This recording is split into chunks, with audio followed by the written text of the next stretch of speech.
मुरली, अधरों पर हो मुरली, अधरों पर हो मुरली।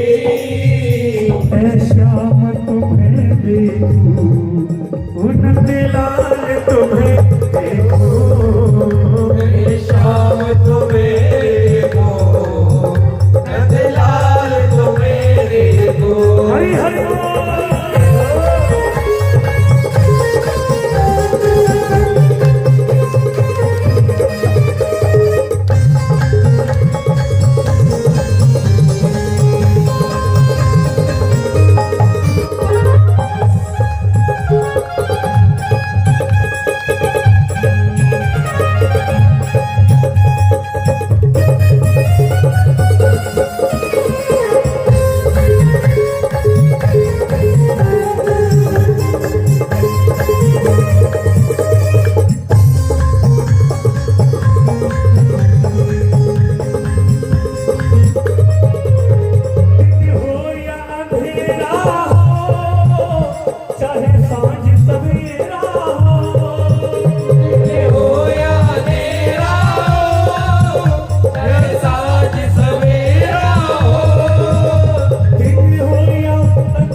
बस इतनी तमन्ना है, बस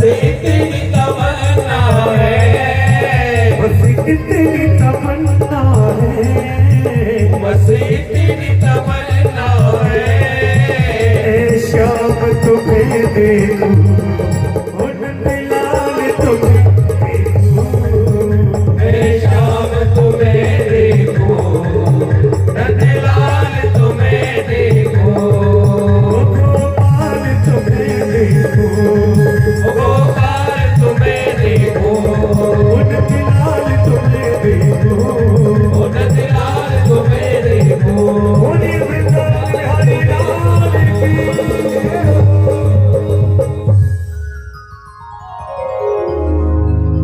जीवन का लक्ष्य तो यही होना चाहिए कि हमारे जीवन में परमात्मा आ जाए, जैसे भी आए परमात्मा का आना बहुत जरूरी है, बहुत आवश्यक। हटाओ चेहरा आ रहा है पूरा चेहरा है छोटा आ रहा है पर ये जीवन व्यर्थ गया इतना, आया अभी तक कुछ हाथ नहीं, किसके हम साथ रहे जग में, जब मिलते जीवन नाथ नहीं। इसमें देखो लाइव आ रही है स्वर्गाधीशों ने वही प्रश्न किया कि कलयुग के लोगों में भक्ति कैसे जागृत हो, कलयुग के लोगों को प्रभु कैसे मिले, भक्ति ज्ञान और वैराग्य का कौन सा मंत्र है जो कलयुग के लोगों को प्रदान किया जाए, जिससे उनके जीवन में ये चीजें आए।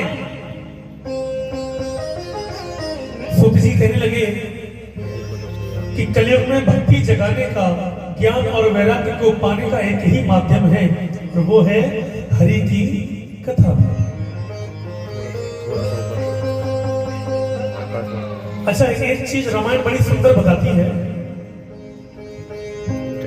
कि हम जब तक किसी व्यक्ति के बारे में जानते नहीं हैं, तब तक उस व्यक्ति के लिए हमारे दिल में प्रेम नहीं आएगा, न सम्मान आएगा। आपके बगल में कोई बहुत बड़ा मिनिस्टर आकर के बैठ जाए, आपको उसके बारे में पता ही नहीं है, तो आप उसकी ओर ध्यान दोगे ही नहीं। लेकिन जब ये पता चल जाएगा कि मेरे बगल में मिनिस्टर बैठा हुआ है, तो निश्चित आपका ध्यान बार बार वही जाएगा। रामायण कहती है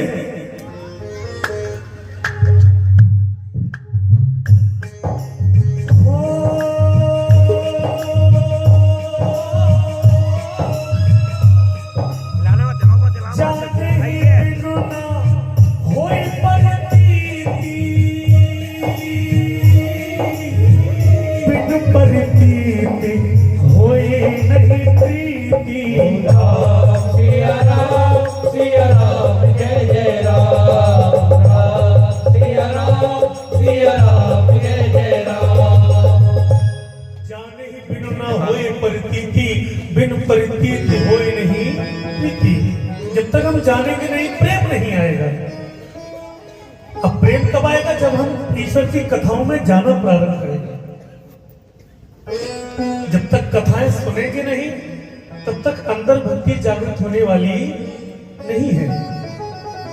सुनकर के ही भाव जागता है। बोले ज्ञान वैराग्य और भक्ति को जगाने का माध्यम केवल एक ही है, श्री हरि की कथा। आप कथाओं में जाना प्रारंभ करिए, कथाओं में जाकर के श्रवण करें, श्रवण करने के बाद उस पर चिंतन करें, मनन करें, तो निश्चित है आपके अंदर भक्ति जागृत होगी। आपने देखा होगा जब आप कहीं वृंदावन या किसी दरबार में गए होंगे, कई सारे भगत वहां भगवान को देख के रो रहे होते हैं, आंखों से आंसू बह रहे होते हैं, और कई सारे अपने मस्ती में मस्त होते हैं। क्यों? जिनके नेत्रों से अश्रु बह रहे, उन्होंने उस भक्ति का एहसास किया है, उस भक्ति को महसूस किया है। ऐसे अश्रु थोड़ी निकलते हैं। बोले यही वो कथा है जो सुखदेव जी ने राजा परीक्षित को सुनाई थी, और यही वो कथा है जिस कथा का प्रचार नारद जी ने जन जन में किया था। अपने पिता ब्रह्मा जी से इस कथा का अध्ययन किया, उसके पश्चात इस कथा का जन जन में जाकर के प्रचार किया। अब शौनकादि ऋषियों ने जब ये सुना तो मन में प्रश्न जागृत हुआ। बोले महाराज, आप कहते हो कि नारद जी ने इस कथा का प्रचार किया जन जन में जाकर के, और इसकी विधि जो है वो नारद जी ने सनत कुमारों से सीखी। तो इन दोनों के बारे में कहा जाता है कि नारद जी कभी एक जगह पर टिकते नहीं हैं, और सनत कुमार कभी एक जगह से दूसरी जगह जाते नहीं हैं। तो इनकी जो मुलाकात है वो कहां हुई, इनकी चर्चा कहां हो गई? तो आज सूत जी शौनकादि ऋषियों को बताते हैं, एक बार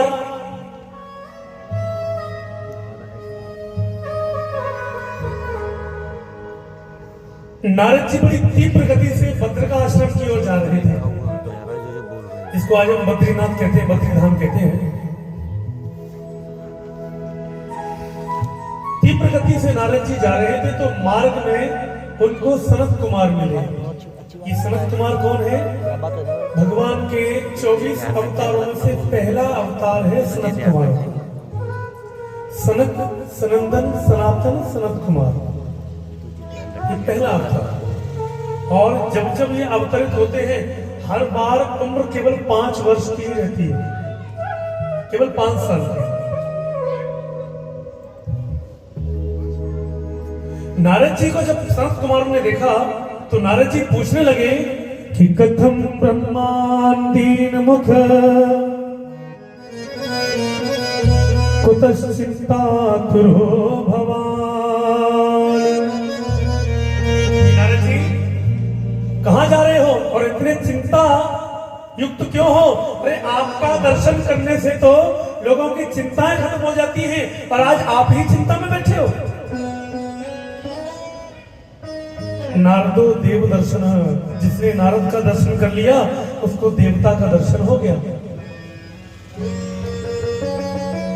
ज्ञानम ददाति इति नारद, जो ज्ञान देता है वो नारद है। बोले कहां जा रहे हैं और इतनी चिंता में कैसे हैं आप? बोले महाराज क्या बताएं, इस पृथ्वी के बारे में बहुत कुछ सुन रखा था। अहम तो पृथ्वी या तो ज्ञात्वा सर्व, तो मैंने पृथ्वी के बारे में सुन रखा था कि पृथ्वी पर जो तीर्थ स्थान बने हैं, प्रयाग है, काशी है, केदारनाथ है, ये जितने भी तीर्थ स्थान बने हैं, और पृथ्वी की बड़ी महिमा है। तो उसी महिमा को सुनकर के मैं जब पृथ्वी पर आया तो मैंने पाया जो महिमा सुन रखी थी उसके बिल्कुल विपरीत है पृथ्वी। जिस व्यक्ति के पास भी मैं गया, हर व्यक्ति के पास मुझे केवल और केवल झूठ मिला, केवल और केवल दिखावा मिला। व्यक्ति बोलता कुछ है, करता कुछ है, कहता कुछ है। अच्छा कार्य कर दे तो मैंने किया, और बुरा कार्य हो जाए तो सब परमात्मा की मर्जी थी, परमात्मा ने करा दिया। बुरा हो गया तो परमात्मा ने कर दिया, बढ़िया करा तो आपने करा। और तो और महाराज, जितने भी वृद्ध हैं, वृद्धों की कोई परिवार में संतान ही नहीं है, ऐसी पृथ्वी हो चुकी है। कोई बढ़िया कार्य कराना होगा तो घर में बड़े बूढ़े से ना पूछे, तुरंत एप्पल फोन निकालेंगे, कान पे लगाएंगे, भाई साहब को फोन करेंगे साले साहब के लिए, ये वाला काम कराएं कि ना कराएं, माता पिता से ना पूछी जा रही। सीधो फोन ससुराल पहुंचेगा। हम कहते हैं दीवार बिगाड़े आ रहो और घर बिगाड़े। देखो हम नहीं कहेंगे तो हमें यहाँ से 7 दिन बाद घर भी जाना है, यह बात हम नहीं कहेंगे, लेकिन बात समझिएगा। दीवार बिगाड़े आ रहे, घर बिगाड़े, इसमें सत्यता भी है। साला अगर शकुनी जैसा होगा तो परिवार का नाश होने से कोई बचा नहीं सकता, लेकिन साला अगर कृष्ण के जैसा हुआ तो परिवार को तार देगा। कुल में नाम लेने वाला भी नहीं रहा था कौरवों के, शकुनी के कारण।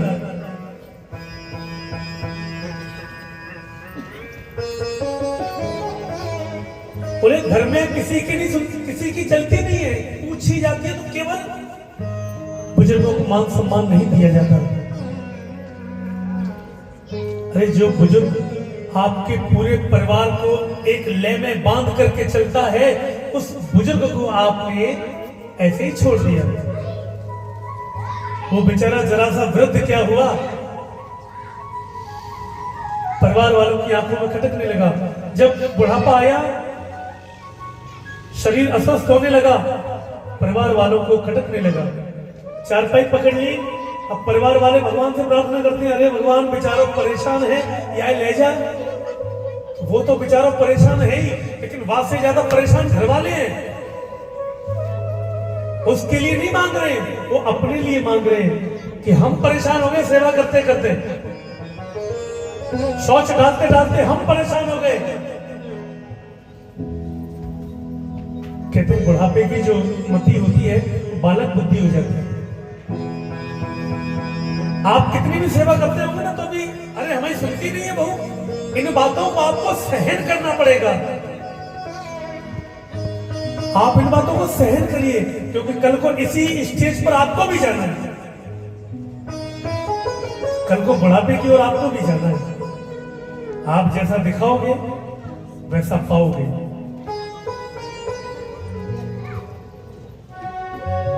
भाव कहता है, जो पेड़ हमने लगाया पहले उसी का फल हम अब पा रहे हैं। रचा है सृष्टि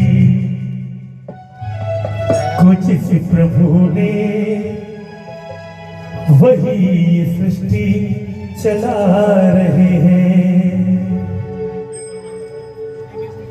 जो पेड़ हमने लगाया पहले, जो पेड़ हमने लगाया पहले उसी का फल हम अब पा रहे हैं।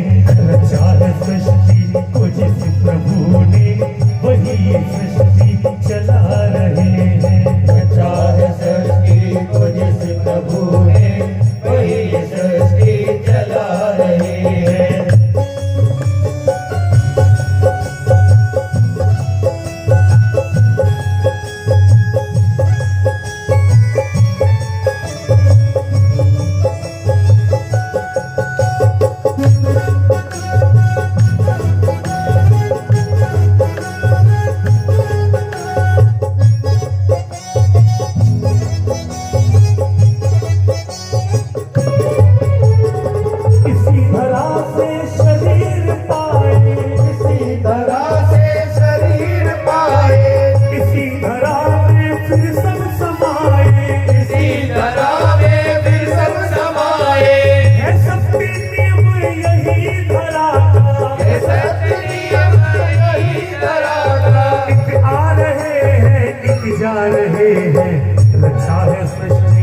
जिस प्रभु ने वही सृष्टि चला रहे हैं। रचा है सृष्टि को जिस प्रभु ने वही सृष्टि चला रहे हैं।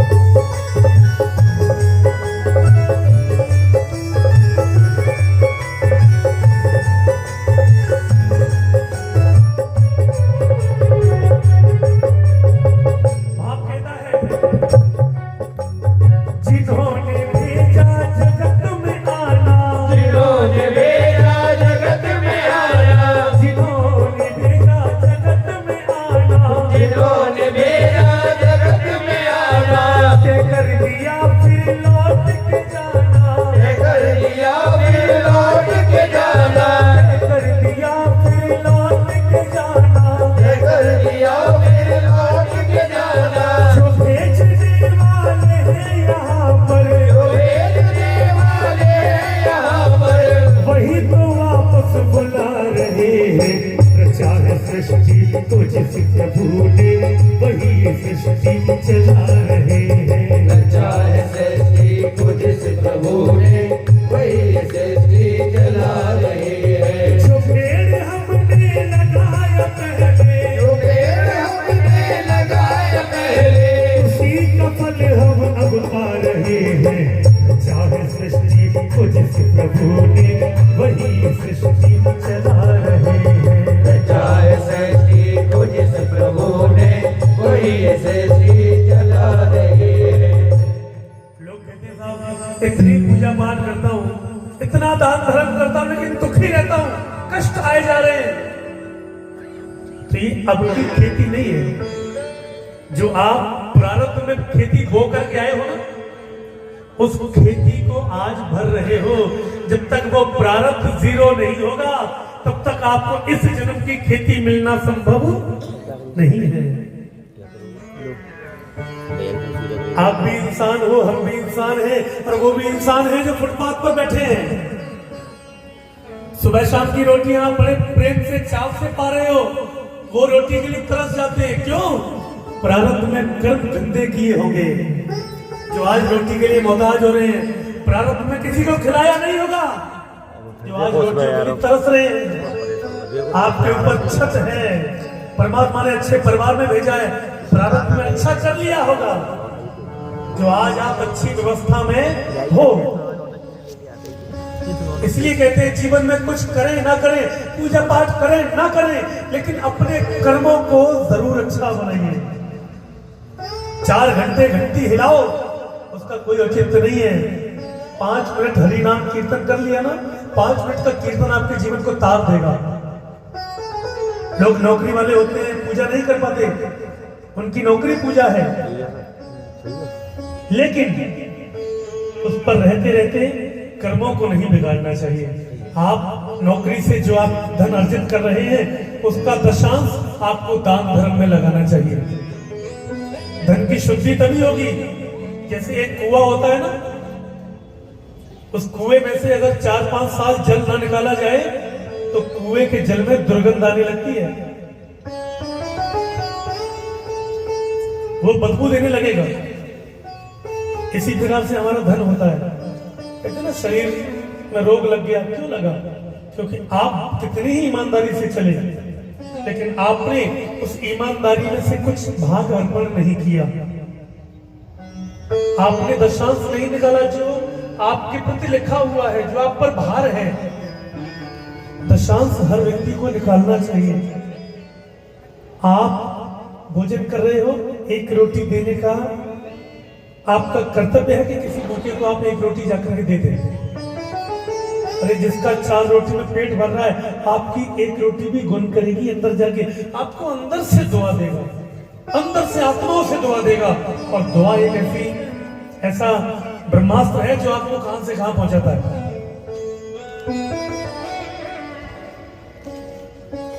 कर से कर्म करो विधि नाना, मन राखो जहां कृपा निधाना।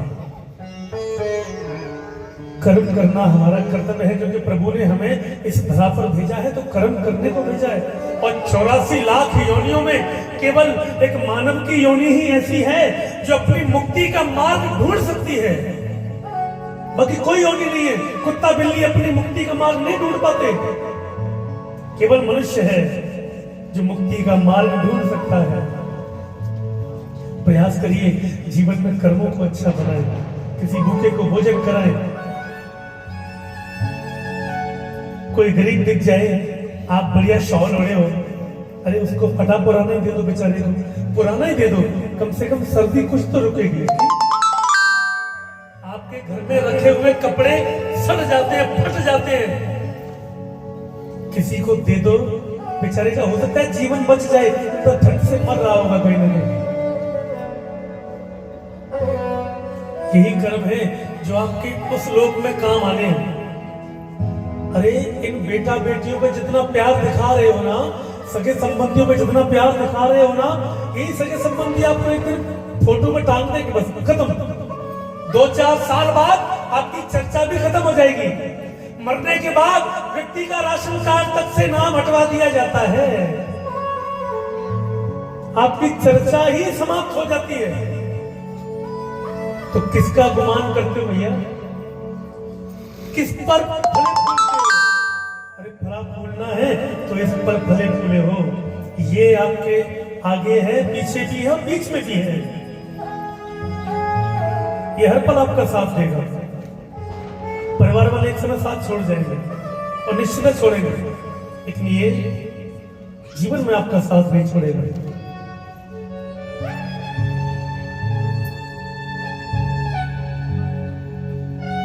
परमात्मा क्या है?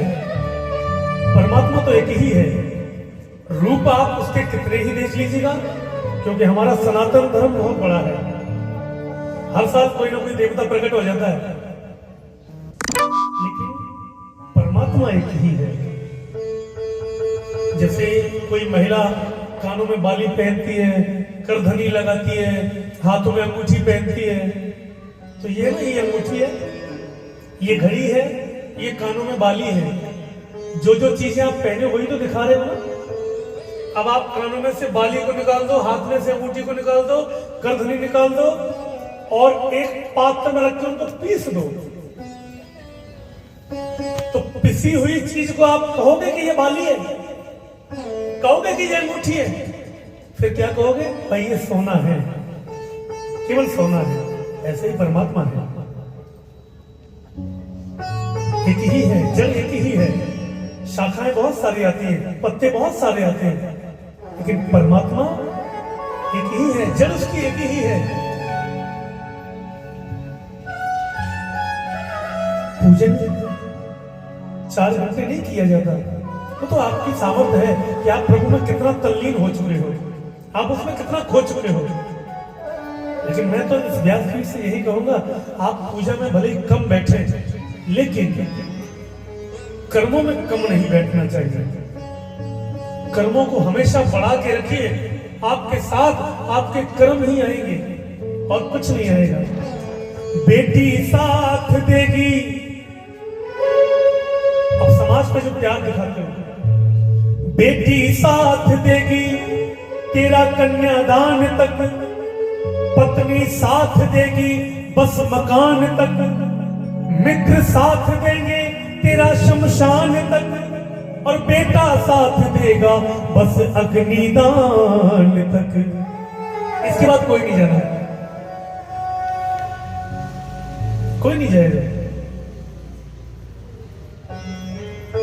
एक व्यक्ति परिवार के मोह में फंस गया, हाय मेरा परिवार, हाय मेरा परिवार, इतना परिवार में फंस गया कि परमात्मा को भूल गया। भगवान की ऐसी कृपा हुई कि एक दिन उसके कुछ कर्म आगे होंगे।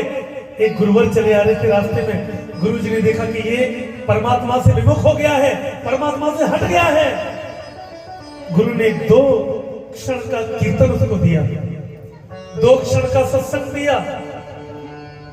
सत्संग से कुछ विवेक जागृत हुआ। कहते बिन सत्संग विवेक न होई, राम कृपा बिन सुलभ न सोई।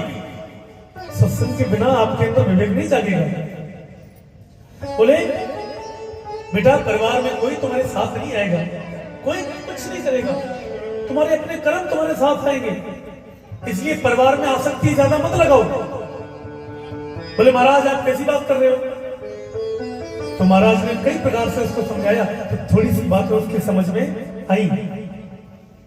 अब उसने क्या किया, थोड़ी बातों का प्रभाव इतना हुआ कि वो घर छोड़ गया, घर छोड़ के महात्मा जी के आश्रम में रहने लगा। अब कुछ दिनों बाद घर वालों की याद आ गई, बोले महाराज आप कहो तो मैं एक दिन के लिए घर होके आ जाऊं। बोले एक ही दिन को जा रहे हो? कि हाँ एक ही दिन को जा रहे हो। अब वो घर आ गया, मम्मी पापा ने देखा, भैया भाई ने देखा, सबने देखा, बड़ा लाड लगाया। तुरंत एक छोरी वाला बुलवा लियो, छोरा देखने के लिए। अब सब छोरी वालों आयो तो लाला के मन में लड्डू फूट गयो। अब जो आश्रम में रह के बैरागी जागा, वो बैरागी घर में आके खत्म हो गया। एक दिन हो गया, 2 दिन हो गया, 4 दिन हो गए, 10 दिन हो गए, चेला लौट के आश्रम में नहीं पहुंचो। गुरुजी आए, गुरुजी चेला के घर पहुंचे। गुरुजी पक्के वाले थे, बोले मैं बना के छोड़ूंगा इसको। अब चेला के घर पहुंच गए, बेटा तू तो एक दिन की बोल के गया था। बोले महाराज सगाई तय कर दी, अब कहा करें, मजबूरी है, फंस गए हम। बोले बेटा 2 दिन मेरे साथ चल। बोले महाराज अब नहीं, अब तो सगाई है के बाद ही जाएंगे, ब्याह है के बाद ही आएंगे। आ जाएगा? हाँ आ जाऊंगा महाराज, आपसे वचन देता हूं मैं आ जाऊंगा। ब्याह है के बाद आ जाऊंगा। ब्याह है गया,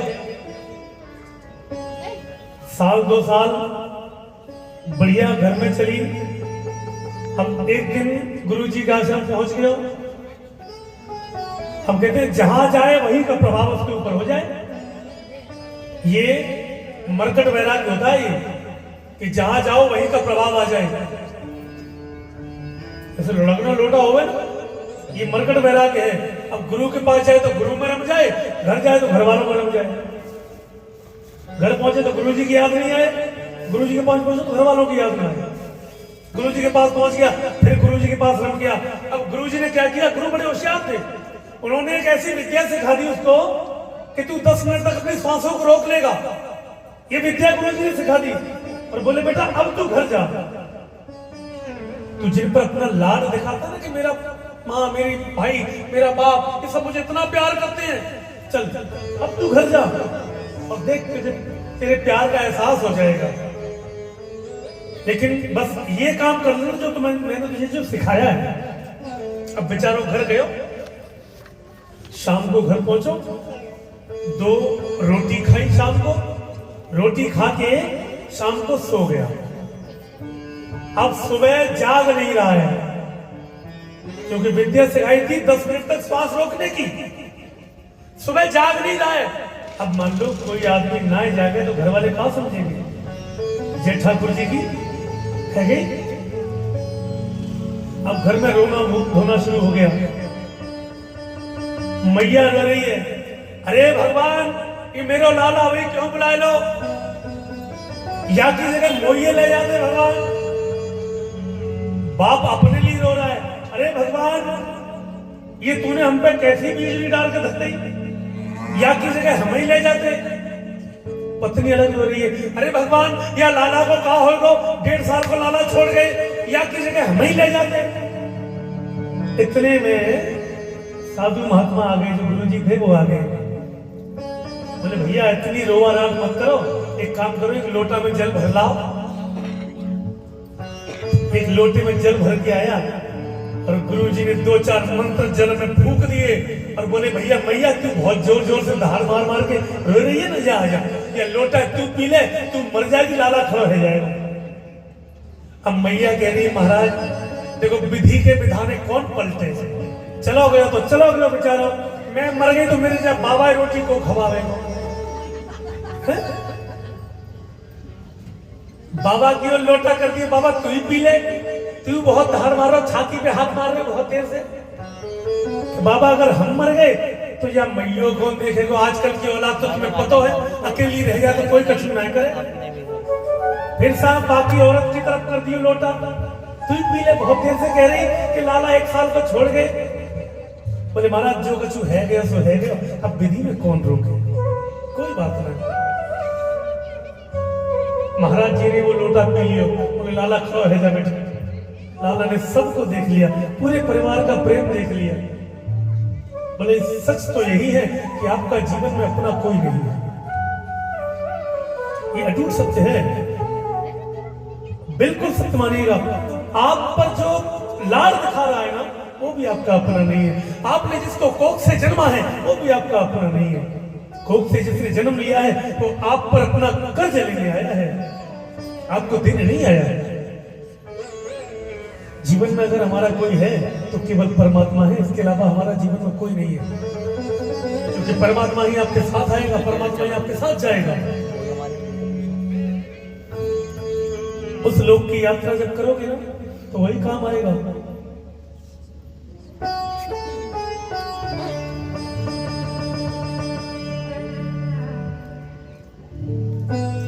बेटी साथ देगी तेरा कन्यादान तक, पत्नी साथ देगी मकान तक, मित्र साथ देंगे शमशान तक, बेटा साथ देगा अग्निदान तक। इसके बाद इससे तो आगे भजन ही है साथी। किससे आगे? बेटा बेटी पत्नी समाज। इससे तो आगे भजन ही है साथी, हरि के भजन बिन अकेला रहेगा। इससे तो आगे भजन ही है साथी, हरि के भजन बिन अकेला रहेगा। इससे तो आगे भजन ही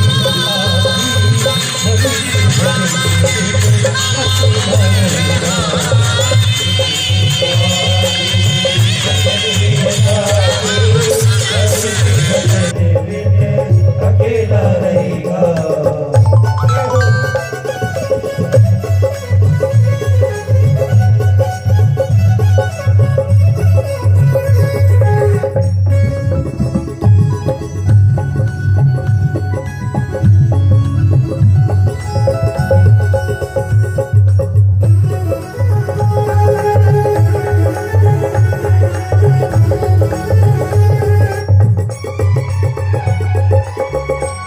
यहाँ ऐसा कोई नहीं होगा जिसने किसी न किसी की मृत्यु ना देखी होगी।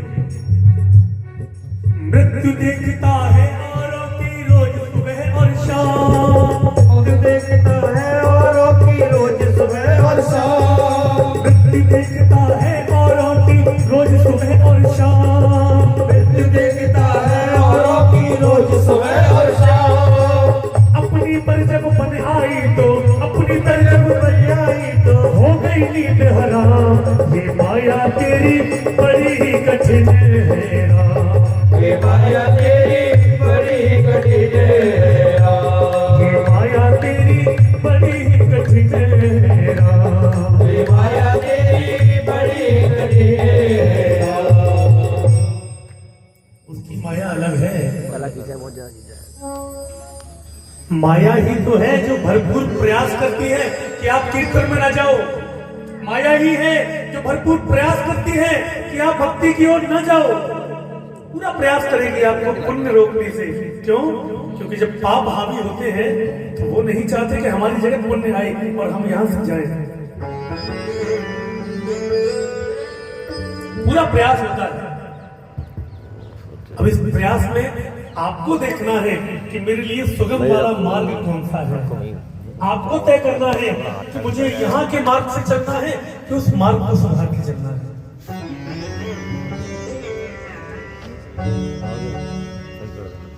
नारद जी सनत कुमार ने जब उनको चिंता मुक्त देखा तो बोले क्या कारण है, क्यों चिंता में हो? बोले मैं पृथ्वी को श्रेष्ठ समझ के आया, लेकिन ये पृथ्वी जिस प्रकार से मैंने सुना था उसके बिल्कुल विपरीत है। तरुणी प्रभुता के है श्याल को बुद्धिदायक है। बुद्धि देने वाले कोई और है। माता पिता से राय नहीं ली जाती, माता पिता से पूछा नहीं जाता, बुद्धि किसी और से ली जाती है। और तो और महाराज, अब जब मैं वहां से भी और आगे बढ़ा तो मैंने एक अजीब दृश्य देखा कि एक स्त्री युवा स्त्री है और उसकी जांघों पर दो वृद्ध पुरुष लेटे हुए हैं। अब मैं जैसे उस स्त्री के सामने से जाने लगा, उस स्त्री ने मुझे रोक लिया। भो भो साधु क्षणं तिष्ठ मंचितामपि नाशय। हे साधु, हे देवर्षि, कृपया करके कुछ क्षण के लिए रुक जाइए, मेरे भी दुख को दूर करिए। मैं जब उस स्त्री के पास रुका तो मैंने उससे पूछा, देवी आप कौन हो, और ये जो वृद्ध पुरुष आपकी जंघाओं पर लेटे हैं ये कौन है, और ये इतनी सारी स्त्रियां आपकी पंखा झल के सेवा कर रही हैं, ये कौन है? तो उस स्त्री ने मुझसे कहा कि साधु, मैं भक्ति हूं, मेरा नाम भक्ति है, और ये जो वृद्ध पुरुष मेरी जंघाओं पर लेटे हैं ये मेरे ही पुत्र हैं, ज्ञान और वैराग्य। तो ये मेरे ही पुत्र हैं और मेरा कष्ट यही है, भला समाज इस बात को कैसे स्वीकार करेगा कि मां जवान है और बेटे बूढ़े हो गए हैं। ये मेरे दुख का सबसे बड़ा कारण है। बोले क्या हुआ माते? तो भक्ति कहती है कि मैं द्रविड़ देश में उत्पन्न हुई। तमिलनाडु है ये द्रविड़ देश, जिसको आज हम तमिलनाडु कहते हैं, ये द्रविड़ देश था पहले। कर्नाटक में जब मैं पहुंची तो भक्ति से ओत-प्रोत हो गई, भक्ति इतनी भर गई। आपने देखो कर्नाटक के लोगों के अंदर भक्ति ज्यादा है, लुंगियां पहनते हैं, बहुत पूजा पाठ करते हैं। हम लोग तो उनकी पूजा के बराबर कहीं है ही नहीं। मैं जब कर्नाटक में आई तो भक्ति से ओत-प्रोत हो गई, लेकिन कर्नाटक से जब आई और गुजरात में मैं जैसे ही पहुंची तो मेरी भक्ति क्षीण हो गई।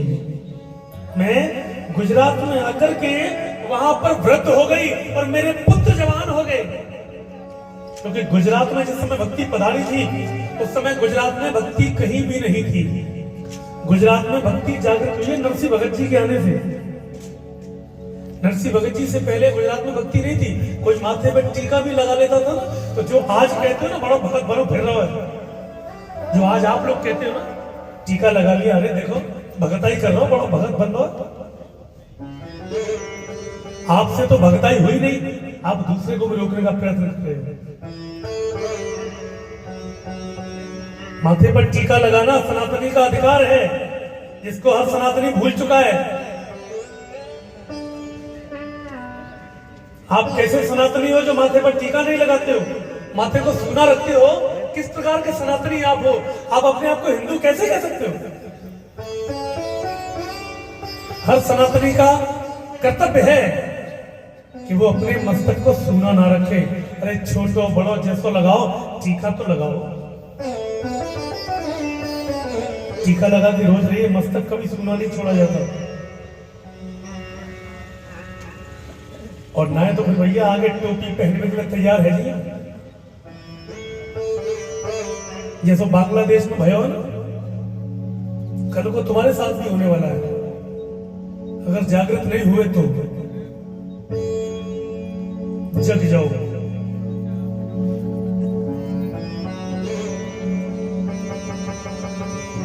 सुबह पहले जब लोग जागते थे तो ऐसे हाथ देखते, फिर मां यहां लगाते थे, प्रभाते कर दर्शनम। हाँ? और अब क्या हो गया है? प्रभाते कर की जगह प्रभाते कप दर्शनम हो गया है। सुबह बेड पे चाय चाहिए, उठोना है बस बेड पे ही थोड़ी सी रजाई में से मुंह निकालो, हाँ भाई चाय बन गई। प्रभाते कप दर्शन हो। मैं आप सभी से निवेदन करूंगा, आजकल तो सिस्टम इतना बदल चुका है कि माता बहनों ने भी अपनी आइडेंटिटी खत्म कर दी है। गीला सिंदूर लगाने लगे, जबकि गीला सिंदूर कभी मांग में नहीं भरना चाहिए। पति की आयु क्षीण होती है, गीला सिंदूर लगाती है। सूखा सिंदूर मांग में भरना चाहिए। अब तो डिजाइन बन जाते हैं, तो ऐसे करके जो लगाओ इतना तो लगा लो, बस डिजाइन बना दी। मांग भरने का तरीका है, यहां से लेके शिखा तक मांग जानी चाहिए, चोटी तक मांग भरी जाती है। यहां नहीं लगाया जाता कि यहां लगा लिया काम खत्म। वैसे करवा चौथ को व्रत रख रहे हो, पति की उम्र खत्म करते जा रहे हो, मंगलसूत्र उतार के रख दिया, काय को करवा चौथ को व्रत करोगे फिर? सिंदूर शिखा तक लगाना चाहिए और गीला तो कभी नहीं भरना चाहिए।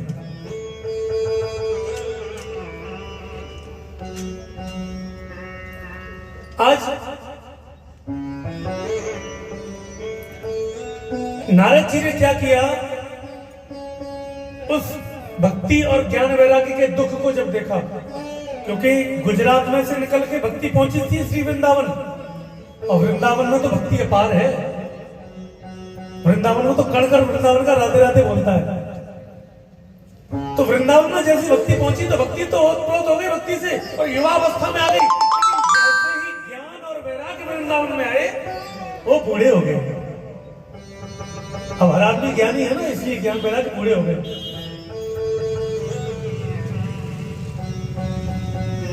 कथाओं में जब भी जाए ना, तर्क वितर्क करने नहीं जाना चाहिए।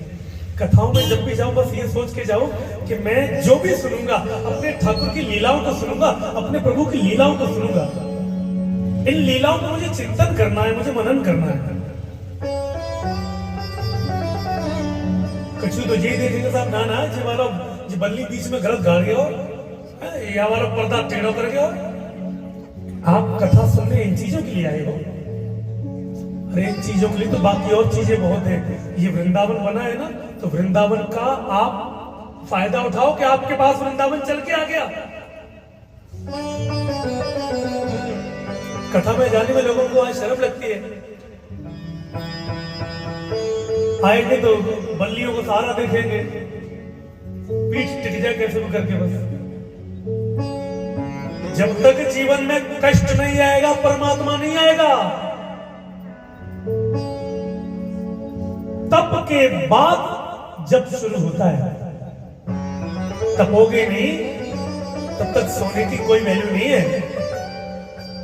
तपने से तो बनता है। नारद जी ने क्या किया, जो मूर्छित अवस्था में उनके पुत्र लेटे थे ना, ज्ञान और वैराग्य, उनके कान में वेद वेदांताओं का पाठ शुरू कर दिया। वेदों का पठन पाठन होने के बावजूद भी ज्ञान और वैराग्य अपने नेत्र नहीं खोल रहे, मूर्छित पड़े हुए। नारद जी को बड़ा आश्चर्य हुआ कि हमारे वेदों में इतनी सारी शक्तियां हैं, इतनी ताकत हमारे वेदों में है और उनसे कुछ नहीं हुआ। फिर नारद जी ने गीता का पाठ सुनाया। गीता के पाठ से थोड़ी देर को, जितनी देर तक गीता चलती रही, उनके नेत्र खुले रहे। जैसे गीता का विराम दिया वैसे ही फिर मूर्छित अवस्था में हो गए। अब नारद जी तो बड़े आश्चर्य में पड़ गए। बोले इतना सारे प्रयत्न मैंने करके देख लिया, इनकी वो अवस्था समाप्ति नहीं हो रही है। आकाशवाणी हुई, नारद इनकी अवस्था ऐसे सचेत नहीं होगी, सत्कर्म करो। अब सत्कर्म क्या है? नारद जी हरेक जो साधु मिलता जाए, जो ऋषि मिलते जाए, नारद जी उनसे पूछते जाए भैया सत्कर्म क्या है। अब नारद जी मान लीजिए कितने बड़े ज्ञानी हैं नारद जी, और किसी ऋषि से अगर नारद जी पूछ रहे हैं तो ऋषि को क्या लगता कि भाई नारद जी तो वैसे ही बहुत बड़े ज्ञानी हैं, जब इन्हें उत्तर ना है पता, और हमने अगर कुछ गड़बड़ कह दिया तो सारा ऋषित्व धरा रह जाएगा हमारा। तो नारद जी को जवाब देने से कतरा रहे हैं सब लोग। नारद जी के पहुंचने से पहले कोई किधर निकल जाए तो कहीं चले जाए, नारद जी के सामने नहीं आ रहे। प्रभु कृपा से वही नारद जी के सामने सनत कुमार आ गए। तब सनत कुमारों ने जब उनको देखा कि बड़ी चिंता में हो, क्या बात है, तो सारा वृतांत नारद जी ने सनत कुमारों को सुना दिया। सनत कुमारों ने कहा कि महाराज, भक्ति ज्ञान वैराग्य के दुख को दूर करने का एक ही कारण है, एक ही समाधान है कि आप उनको श्रीमद् भागवत की कथा का पान कराएं। नारद जी कहने लगे महाराज वेदों का पाठ कर दिया, गीता का पाठ कर दिया, जब उनसे कुछ नहीं हुआ तो भागवत के सुनने से क्या हो जाएगा? बोले वेद और गीता ये वृक्ष हैं, शाखाएं हैं, और भागवत जी जो है वो उसी वृक्ष पर लगा हुआ फल है। तृप्ति शाखाओं से नहीं होती, तृप्ति पेड़ से नहीं होती, तृप्ति फल से होती है। जो फल पाओगे उससे तृप्ति होगी, स्वाद फल से आएगा। बोले इनको आप भागवत कथा सुनाएं तो इनकी जो अवस्था है वो सचेत हो जाएगी, ये मूर्छित अवस्था को छोड़ जाएंगे और युवा अवस्था में आ जाएंगे। बोले महाराज हमें दूसरा तो कोई नहीं मिलेगा, आप ही कृपा करो, आप ही हमें कथा सुना दो। तो नारद जी के लिए, नारद जी ने सनत कुमारों के लिए, चारों भाइयों के लिए एक सुंदर सा व्यास मंच बना दिया। व्यास मंच पे आज सनत कुमारों को आसीन कर दिया, और श्रोता कौन बन गए? स्वयं नारद जी। परीक्षित कौन बन गए? स्वयं नारद जी। अब नारद जी कथा सुन रहे हैं तो नारद जी के मन में एक प्रश्न आया। बोले महाराज एक प्रश्न हमारे मन में है, कोई भक्त अगर कथा को सुनता है और उसका मोक्ष हो जाए या उसका उद्धार हो जाए तो उसमें कोई अचरज वाली बात नहीं है, क्योंकि भक्त है इसलिए उसका उद्धार हो गया।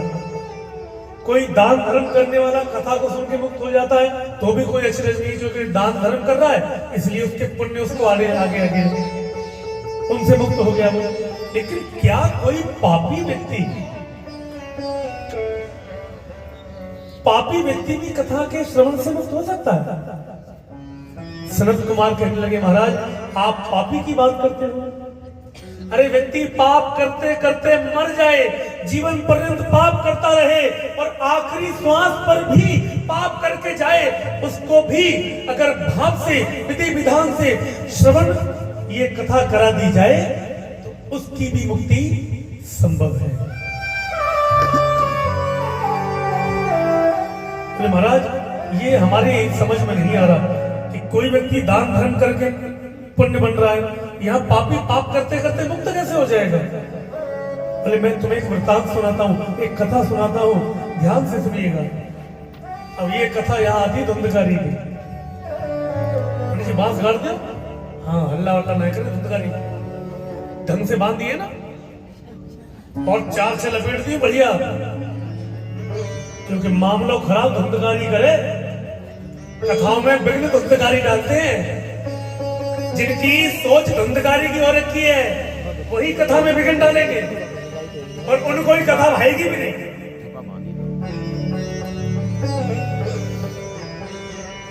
जैसे एक माँ का दो बच्चों को जन्म दिया, मान के चलो एक बच्चा कुरूप है लेकिन माँ का प्यार उस कुरूप पर भी बराबर रहेगा। ऐसी प्रभु है, भगत प्रभु को जिस दृष्टि से देखते हैं तो उनका प्यार तो प्रभु के उस कृपा की ओर है और प्रभु उनके भाव की ओर देख रहा है। बोले तुंगभद्रा नदी के किनारे एक बड़े ही सज्जन ब्राह्मण रहा करते थे जिनका नाम था आत्मदेव। ब्राह्मण बड़े ज्ञानी ध्यानी हैं, बहुत ज्ञानी ध्यानी, और धन की भी कोई कमी नहीं, हर चीज का वैभव है, सब कुछ है। कमी थी केवल एक औलाद की, औलाद नहीं थी। ब्राह्मण ने सारे कर्म किए लेकिन औलाद नहीं आई। सब कुछ करे, मंदिरों पे जाकर के मत्था टेका, कई भगवानों के व्रत किए, सब कुछ किया लेकिन औलाद नहीं आई। बोलो राधे राधे। औलाद नहीं आई। एक दिन वही ब्राह्मण अपने घर से चिंता की अवस्था में निकल के बोले आज घर वापस नहीं आऊंगा। अरे ऐसे जीवन से क्या फायदा, इतना कुछ मैंने वैभव कमाया और उसको खर्च करने वाला ही नहीं है कोई, तो किसके लिए कमा रहा हूं? और ऐसे जीवन से क्या फायदा कि जीवन लिया और मुखाग्नि देने वाला ही कोई ना हो।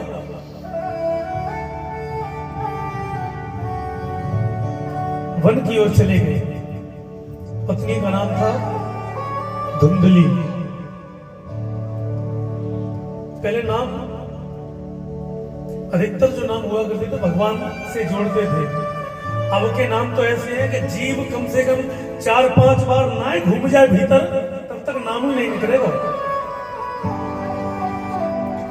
4-5 बार जीव अंदर घूम जाएगी तब नाम निकलेगा। ऐसे ऐसे तो नाम रखते हैं।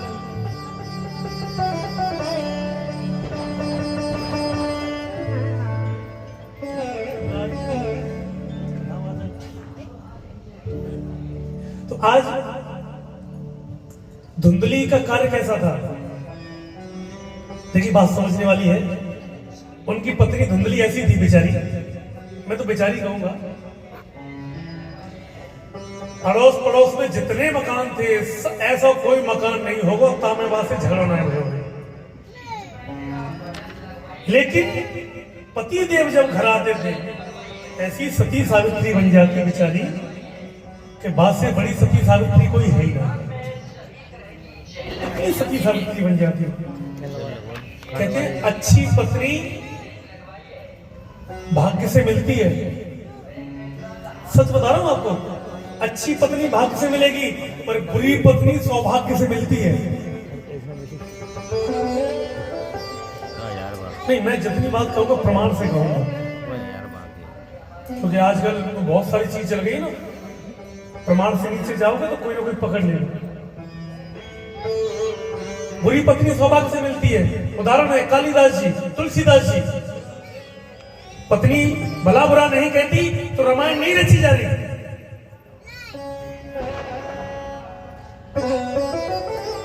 वन को चले गए, आज वन में एक वृक्ष के नीचे बैठ गए आत्मदेव जी। सामने से एक साधु बाबा चले आ रहे थे। साधु बाबा को जैसे देखा आत्मदेव जी रोने लगे। संत ने देखा कि कोई कष्ट में है। संत कभी किसी का कष्ट नहीं देख पाता है। और मैं फिर कहूंगा, संत व्यक्ति कपड़ों से नहीं होता है, संत व्यक्ति आचरण से है। बोले संत ने जैसे देखा आज हृदय पिघल गया। बोले हे विप्र, आप क्यों रो रहे हो? क्या कारण है आपके रोने का? बोले महाराज इसलिए रो रहा हूं कि ऐसे इस जीवन से क्या करूं कि इस जीवन में मैंने औलाद का सुख नहीं देखा। कपाल क्रिया करने के लिए भी व्यक्ति को औलाद की आवश्यकता पड़ती है। औलाद के लिए परेशान हो। संत ने समझाया, देखो औलाद से कभी किसी को सुख नहीं मिला। औलाद सुख नहीं देती है। किसी के औलाद हो जाए और होके 2-4 महीने बाद मर जाए तो व्यक्ति 2-4 महीने रोएगा, 6 महीने रोएगा, साल भर रोएगा। किसी की औलाद ना हो तो 2-4, 6 साल, 10 साल रोएगा। लेकिन किसी के औलाद होकर के अगर वो कुपात्र निकल जाए तो व्यक्ति को जिंदगी भर रुलाती है, पूरी जिंदगी भर रोता है। इसलिए विप्र, आप औलाद का जो स्वप्न पाले हो उसको छोड़ दो। बोले महाराज आप कछु ना जानते, आप तो साधु संत हो।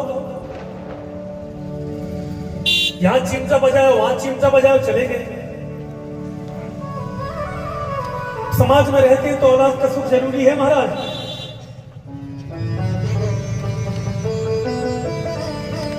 अब महाराज साधु को भगवान का रूप कहा जाता है और आप भगवान हो मेरे लिए। मैं आपके सामने शपथ ले रहा हूं, अगर आपने मुझे पुत्र होने का वरदान नहीं दिया तो मैं यही आपके समक्ष अपने प्राणों को त्याग दूंगा।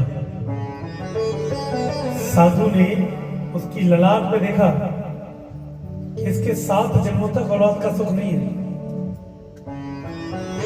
7 जन्मों तक औलाद का सुख नहीं है, लेकिन इसने कहा है कि मैं अपने प्राणों को त्याग दूंगा, मेरे समक्ष प्राण त्यागेगा।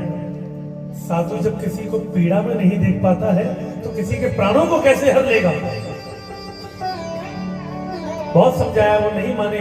साधु ने एक फल लिया, उसमें कुछ मंत्र पढ़े और अपना जो बचा हुआ जीवन था उस फल में समाहित कर दिया और दे दिया आत्मदेव जी को कि जाओ इस फल को ले जाओ, अपनी पत्नी को खिला देना, वो गर्भवती हो जाएगी। आत्मदेव जी के गाय थी, एक गाय थी, वो भी बेचारी बांझ थी। तुलसी का जो विरवा था ना, तुलसी का पौधा वो भी सूख जाता था। और तुलसी का पौधा अगर किसी के घर में सूखता जा रहा है तो समझिए विपत्ति आने का समय उसके घर में आ चुका है, उसके घर में विपत्ति, उसके घर में नकारात्मकता प्रवेश कर चुकी है। अगर तुलसी का पौधा आपके यहां सूखता जा रहा है,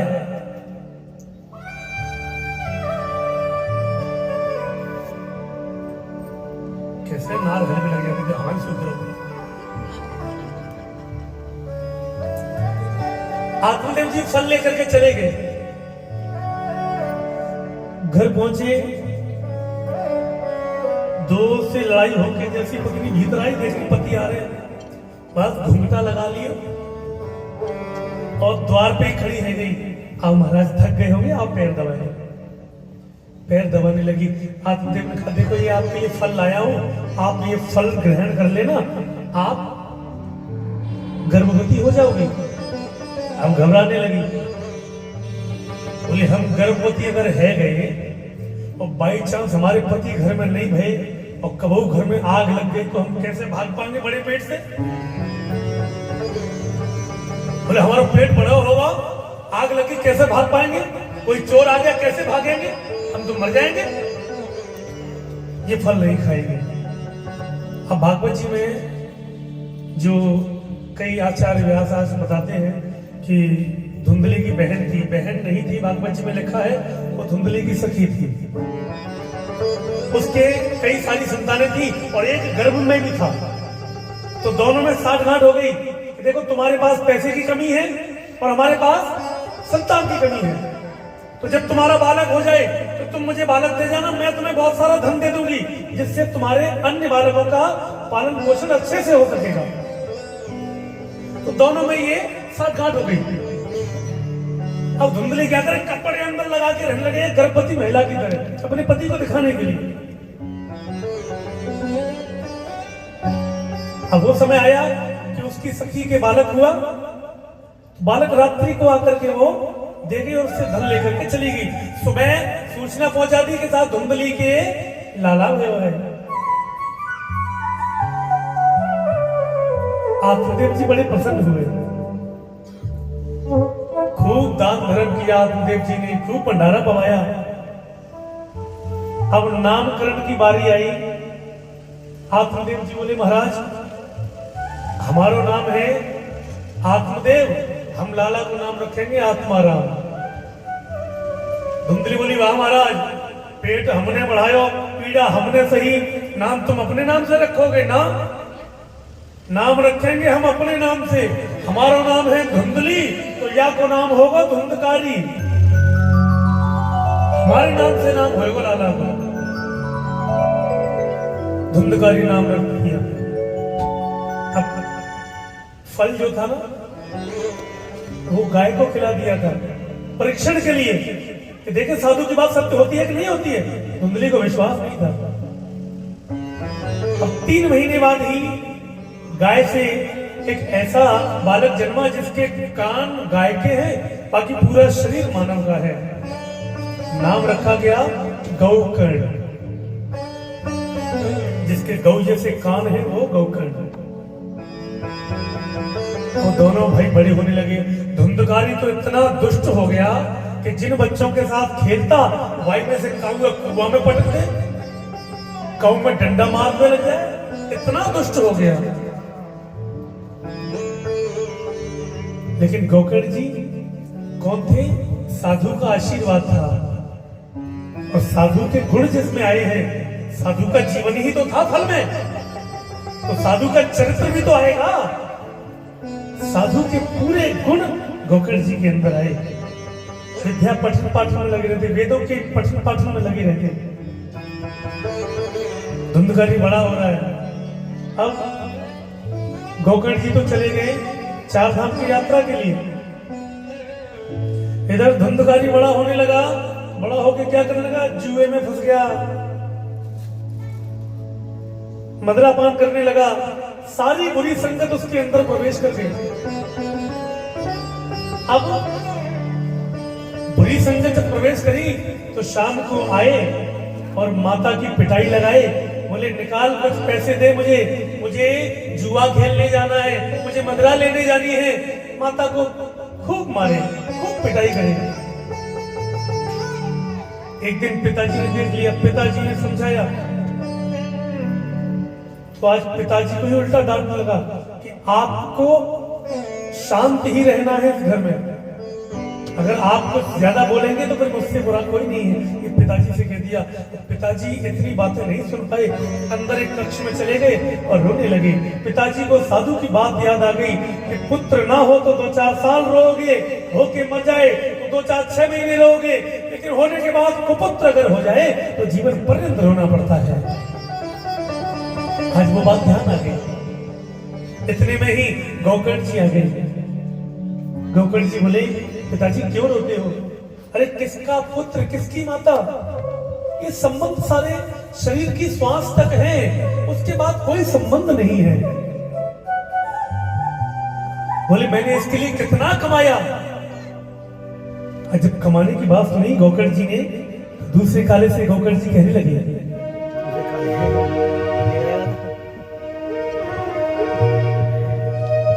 तूने जो कमाया है वो दूसरा ही खाएगा।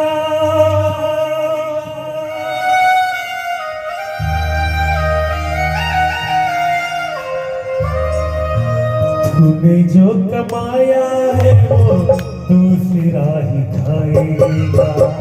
तूने जो कमाया है वो दूसरा ही खाएगा।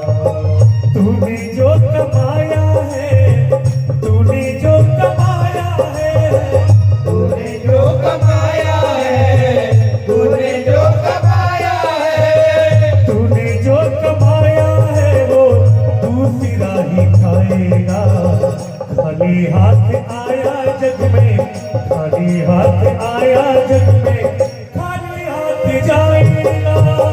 खाली हाथ आया जग में, खाली हाथ जाएगा।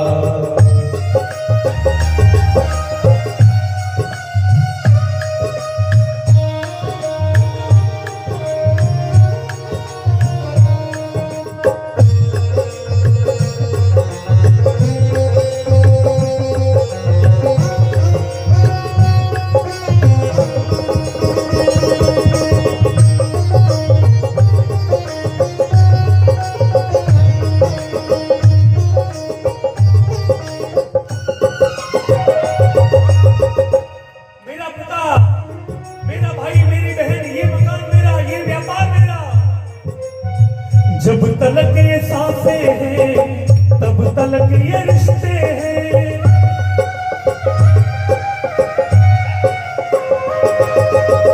जब तलक ये सांसें हैं तब तलक ये रिश्ते हैं। जब तलक ये सांसें हैं जब तलक ये रिश्ते हैं। जब तक रिश्ता है, जब तक व्यक्ति के शरीर में श्वास है, श्वास छूटने के बाद कोई किसी का नहीं है। श्वास छूट जाएगी तो, श्वास छूट जाएगी तो रिश्ता छूट जाएगा। श्वास छूट जाएगी तो रिश्ता छूट जाएगा। तूने जो कमाया है वो दूसरा ही खाएगा। तूने जो कमाया है वो दूसरा ही खाएगा।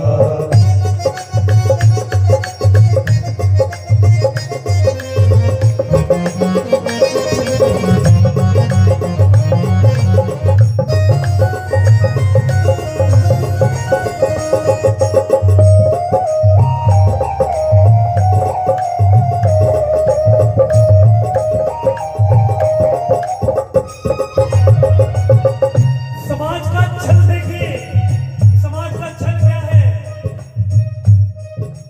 किसी के घर में किसी की मृत्यु हुई, बेटी रो रही है, पापा उठो ना, पापा उठो ना, उठते क्यों नहीं, उठो ना।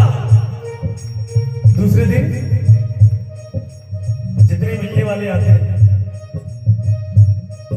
जितने मिलने वाले आते हैं, कोई अखबार में व्यस्त है, कोई किसी बातों में व्यस्त है, कोई किसी प्रकार की बातों में व्यस्त है। हाँ,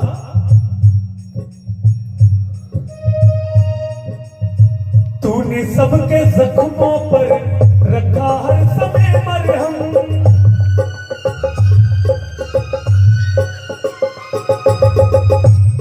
जो परिवार लाड लगाता है, जो परिवार प्रेम दिखाता है, कल को वही परिवार वाले दो शब्द कहते हैं, जल्दी लेके चलो, समय हो रहा है, भाई जल्दी लेके जाओ। और मरने के बाद उस व्यक्ति का नाम तक खत्म हो जाता है। डेड बॉडी आ गई, नाम से नहीं बुलाएंगे फलाना आ गया, सब मिट्टी आ गई, बॉडी आ गई, नाम खत्म। तूने सबके जख्मों पर रखा हर समय मरहम, तूने सबके जख्मों पर रखा हर समय मरहम। मरने के बाद तुझको, मरने के बाद तुझको कोई रख न पाएगा, मरने के बाद तुझको कोई रख न पाएगा। तूने जो कमाया है वो दूसरा खाएगा, तूने जो कमाया है वो दूसरा ही खाएगा। पंडित जी भी कहते हैं कि आप चिंता न करो, अपनी भी मैं आपको दे दूंगा, क्योंकि दूसरा ही खाएगा।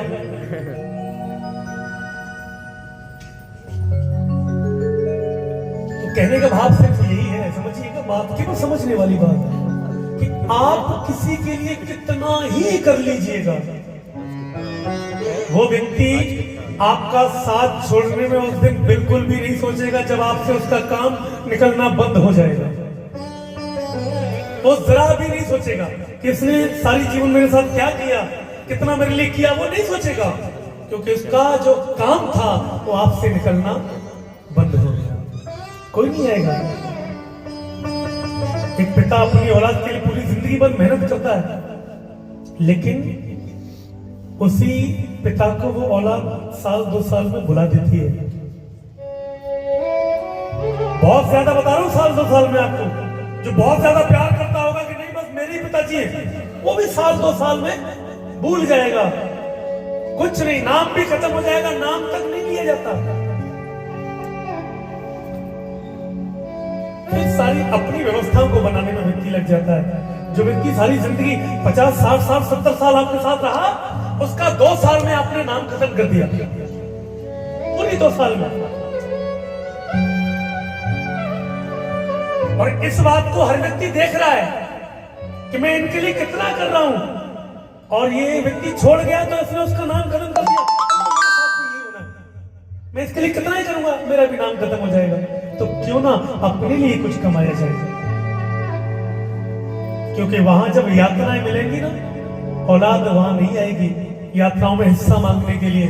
वहां जब यातनाएं दी जाएंगी, आपकी पत्नी वहां नहीं आएगी, यातना दी जाएंगी, आपके घर में से आपका सगा संबंधी कोई वहां पर नहीं आएगा। यातनाएं आपको ही भुगतनी है।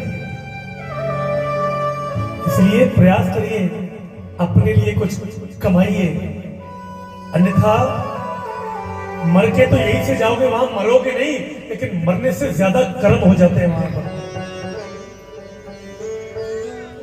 प्रयास करिए अपने लिए कुछ कमाया जाए, दान धर्म करिए, भूखों को खाना खिलाइए, जरूरतमंद को जाके कुछ दे के आइए।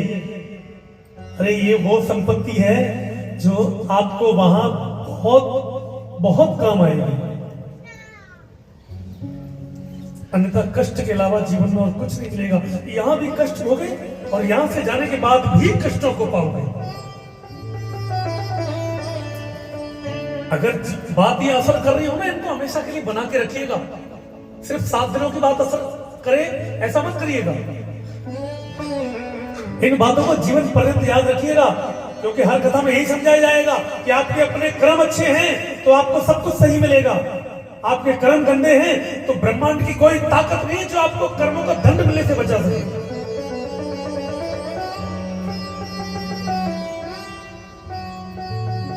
कहा कि महाराज मैंने सब कुछ कर लिया,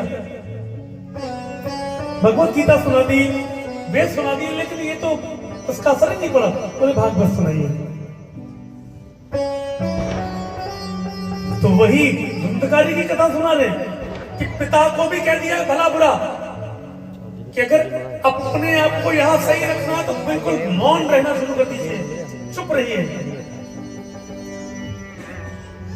औलाद माता पिता से दो शब्द बोल जाती है। जिन माता पिताओं ने अपना पेट काट काट करके औलाद को अपनी रोटी खिलाई, जिन माता पिताओं ने पेट काट काट करके बच्चों के लिए इकट्ठा किया, वो औलाद कल को दो शब्द कहने में कतराती नहीं है। तुम्हारी समझ में कुछ नहीं आएगा, तुमने हमारे लिए क्या किया। ये औलाद कहती है कि तुमने हमारे लिए क्या किया आज तक, तुम्हारी समझ में कुछ नहीं आएगा। अरे उस नालायक औलाद से इतना पूछो कि जब तू बोलना नहीं जानता था तब मैया तेरे शब्दों को समझ जाती थी, तुझे क्या चाहिए। आज तू इतना बड़ा हो गया कि माँ बाप से कहता तुम्हारी समझ में कुछ नहीं आएगा।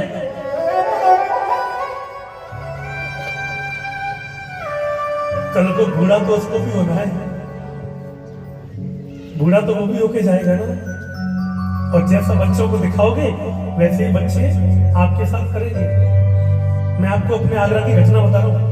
आगरा की घटना है जो लैब चल रहा है, जगह नहीं बताऊंगा। किसी की मान सम्मान को ठेस पहुंचाना हमारा कार्य नहीं है, लेकिन जागरूक करना हमारा कार्य है। एक पिता, उसके पिता वृद्ध हो गए बेचारे, और जब बूढ़े हैं और कहते हैं बूढ़ा होने के बाद अगर माता पिता को कोई रोग लग जाए तो सबसे बड़ा नर्क है बेचारों के लिए। माता पिता की दवाओं का पर्चा अक्सर खो जाता है, वसीयत का पर्चा हर औलाद संभाल के रखती है। दवाओं का पर्चा खो जाएगा, वसीयत के पर्चे को कोई औलाद नहीं खोने देगी। अब उसने क्या किया, उसके पिता बेचारे वृद्ध हो गए, बीमार हो गए, तो जो स्टोर रूम होता है जिसमें कबाड़ा डालते हैं वो रूम दे दिया, कमरा दे दिया, टूटी फूटी चारपाई और उस पर एक फटी हुई दरी, फटी हुई चटाई वो बिछा दी, तो इसमें रहो, कोई पंखा नहीं, कुछ नहीं। इतनी नालायक औलाद। गर्मियां तो बेचारे उस पिता ने कैसे भी करके काट ली, कैसे भी करके कट गई। जब सर्दियां आई तो वो बूढ़ा बाबा बेचारा रोने लगा, अंदर रोता है, सर्दियां नहीं चलती बुढ़ापे में, वो रोने लगा बेचारा। अंदर से रोने की आवाज आई, तो पोता स्कूल जा रहा था, उसने दादा की आवाज को सुना, अंदर गया, बोले दादाजी क्यों रो रहे हो। तो दादाजी ने कहा बेटा अपने पिताजी से कह दो कि एक कोई कंबल दे दो जिससे मैं ठंड को निकाल सकूं। वो औलाद अपने पिता के पास गई कि दादाजी को ठंड लग रही है, एक कोई कंबल दे दो। कंबल मंगा रहे दादाजी, औलाद को नहीं पता। औलाद को साथ ले गया वो पिता, कबाड़ खाने में से पुराना कंबल निकाला और पुराना कंबल लेकर के उस अपनी औलाद को दे दे, जाओ दादाजी को दे दो। अब औलाद कंबल लेके गई तो औलाद ने क्या किया, उस कंबल के दो टुकड़े कर लिए, अपने बैग में से सारी किताबें निकाल ली, एक टुकड़ा बैग में भर दिया और एक टुकड़ा बेचारा दादाजी को दे आया। रोज उस बैग को लेके स्कूल जाने लगा। एक दिन टीचर ने किताब निकलवाई तो किताब नहीं निकली, टीचर ने बैग चेक किया तो उसमें क्या रखा था, वो आधा कंबल। पिताजी को बुलवाया कि आपका बेटा पढ़ता नहीं है, कंबल लेके आ रहा, किताबें लेके नहीं आता। पिताजी ने देखा तो वही कंबल है दादाजी को दिया था, तुम्हारे पास कहां से आया, तुमने क्यों रख लिया। बोले मैंने आपके लिए रखा है, जब आप बूढ़े हो जाओगे मैं आपको अंदर डालूंगा तो ये मेरी औलाद आपको देके आएगी। भैया जैसा करोगे आपको फल वैसा ही मिलेगा, और निश्चित है फल मिलने से आपको विधाता भी नहीं रोकेगा, फल तो मिलना है। इसलिए जीवन में पहली सेवा माँ बाप की है। माँ बाप बूढ़े हैं तो उनकी सेवा करिए। अगर वो कुछ आपको सुना भी रहे हैं ना तो आपका कर्तव्य है सुनने का, क्योंकि आपको पाल पोस के बड़ा किया है। माता पिता की सेवा करिए। और सेवा कैसे होगी, जब आप अपनी औलादों को कथाओं में ले जाओगे, कथाओं में आएंगे, वो सुनेंगे, सुनने का बहुत बड़ा असर पड़ता है। जब औलाद देखने का उनके जीवन में प्रभाव आएगा, भले ही 100% ना आए 10% तो आएगा, और 10% आते आते फिर आगे बढ़ता जाता है, क्योंकि एक भाव का आंसू ही ऐसा है जो कभी अकेला नहीं निकलता। भाव का आंसू अकेला नहीं निकलेगा, वो बाहर लेके आएगा, वो बढ़ाता जाएगा आपके अश्रुओं को। प्रेम बढ़ता जाएगा, परिवार में बढ़ेगा, ईश्वर में बढ़ेगा। अपने बच्चों को जब स्कूल जाए तो बच्चों को मंदिर पे झुकाना सिखाइए, बच्चों को माता पिता के पैर छूना सिखाइए, बच्चों को बुजुर्गों से आशीर्वाद लेना सिखाइए। ये हर माता पिता का कर्तव्य है। जो माता पिता ऐसा नहीं करते वो अपनी औलाद के बैरी हैं। कल को वो माता पिता अगर बच्चे उनको आश्रम में डालते हैं तो माता पिता कुछ भी कहने के अधिकारी नहीं है। आश्रम क्यों भरे पड़ रहे हैं भैया? औलाद को संस्कार नहीं दिए, इसलिए औलाद घर से बाहर भेज देती है। जब संस्कार दोगे ना तो आपकी औलाद आपकी भी सेवा करेगी, आपके बुजुर्गों की भी सेवा करेगी, श्रवण कुमार बन के ही करेगी। लेकिन श्रवण कुमार आपको अपनी औलाद को बनाना पड़ेगा। आप अपनी औलाद में श्रवण कुमार जैसी भक्ति भरिए, ये आपकी जिम्मेदारी है। औलाद को तो जैसा सिखाओ वैसा सीखेगी। धुंधकारी क्यों बिगड़ा? क्योंकि मां बिगड़ेल थी, मां बिगड़ेल थी, धुंधकारी इसलिए बिगड़ा। बच्चा कोई छोटा होता ना, तोतली भाषा में गाली दे दे, माँ बाप कितने खुश हो जाएंगे, तोतली भाषा में गाली दे रहा हूं, लेकिन ये नहीं देख रहे कल को ये गाली मुझे भी पढ़नी है। उसको अगर उसी समय वहां रोक दिया होता ना तो कल को बालक वो दोबारा गाली नहीं देते, अगर वही रोक दिया जाता था। लेकिन माता पिता हंस जाते हैं, तोतली भाषा है ना, अच्छी लगती है, गाली अच्छी लग रही है। अब तो मैया बाप से गाली दे रहा हूं, कल को पड़ोसी से गाली देगा, लड़ाई कराएगा। रोकिए, गलत अगर देख रहे हो तो गलत को रोकने का काम आपका है। नहीं रोक सकते तो वहां से चले जाओ। धुंधकारी बिगड़ गया क्योंकि मां ने बिगाड़ दिया। अब वही मां के ऊपर आई, मां को रोज मारता, रोज पैसे ले जाता मां से। मां कहती बेटा मार मत, अब मेरे पास कुछ बचा नहीं है, जो था तू सब ले गया, अब कुछ नहीं बचा। लेकिन मां की बात का विश्वास नहीं करता।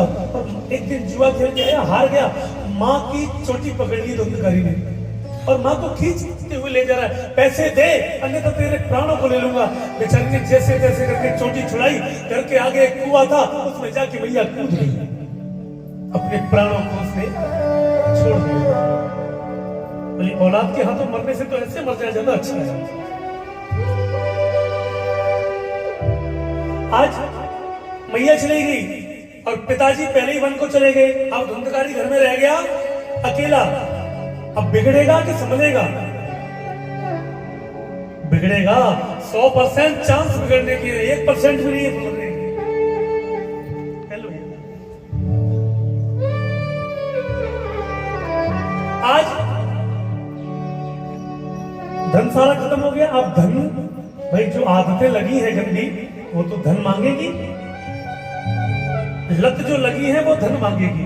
अब मदिरा पान करने का मन करता है,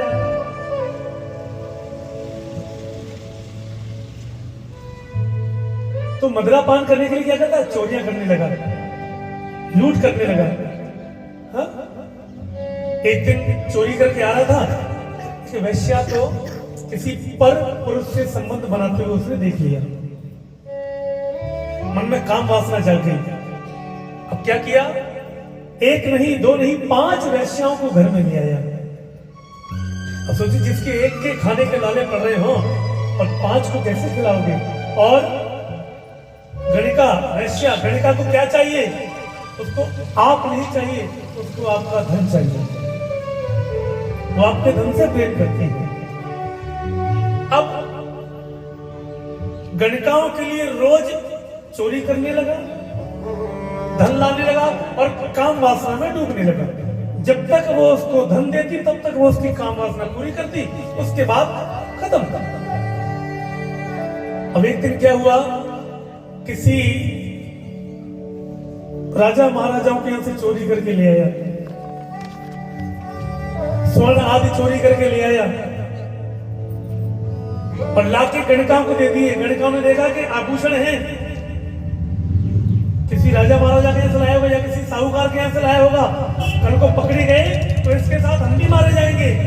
तो गणिकाओं ने क्या किया, उसको खूब अपने हाथ हाथों से मदरापान कराया, इतना मदरापान कि उससे न तो बोला जाए ना उठा जाए, इतना मदरापान करा दिया। चारपाई पे लेटा दिया, दोनों पैर बांध दिए, दोनों हाथ बांध दिए। अब बिल्कुल बेसुध हो गया। पहले उसके गले में फंदा लगाया है, फंदा लगाने से भी नहीं मरा तो जलती आग के जो कोयले होते हैं, अंगार उसके मुंह में डाले हैं, भरे हैं, तड़प तड़प के मर गया। शरीर छोड़ने के बाद प्रेत बन गया, प्रेत की योनि में पहुंच गया। अब प्रेत बना तो सभी गांव वालों को भयभीत करने लगा, क्योंकि जब गंदी योनि मिली है ना, गंदा जीवन मिला है, तो उससे मुक्ति तो हर आदमी पाना चाहता है, और मुक्ति नहीं मिलती तो फिर फड़फड़ाता है, तड़पता है। अब वो तड़पेगा तो दूसरों को परेशान करेगा।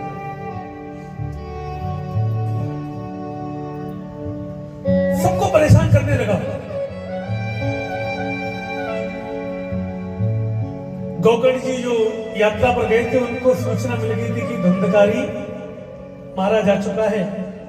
तो गोकर्ण जी ने गया में उसके नाम से श्राद्ध कर दिया, पिंडदान कर दिया उसकी मुक्ति के लिए। अब कुछ समय पश्चात गोकर्ण जी उसी नगर में आ गए जिस नगर में धुंधकारी और आत्मदेव जी रहा करते थे। उसी घर में पहुंचे, पूरा घर खंडर है। वहां बैठ करके ध्यान करने लगे तो वही धुंधकारी अजीब अजीब आवाजें निकालने लगा। कभी तो बैल बन जाए, कभी बकरी बन जाए, कभी भेड़ बन जाए, ऐसी ऐसी आवाजें निकालने लगा। गोकर्ण जी बोले, भैया डराते क्यों हो, सामने आ जाओ, कौन हो? कुछ नहीं बोला।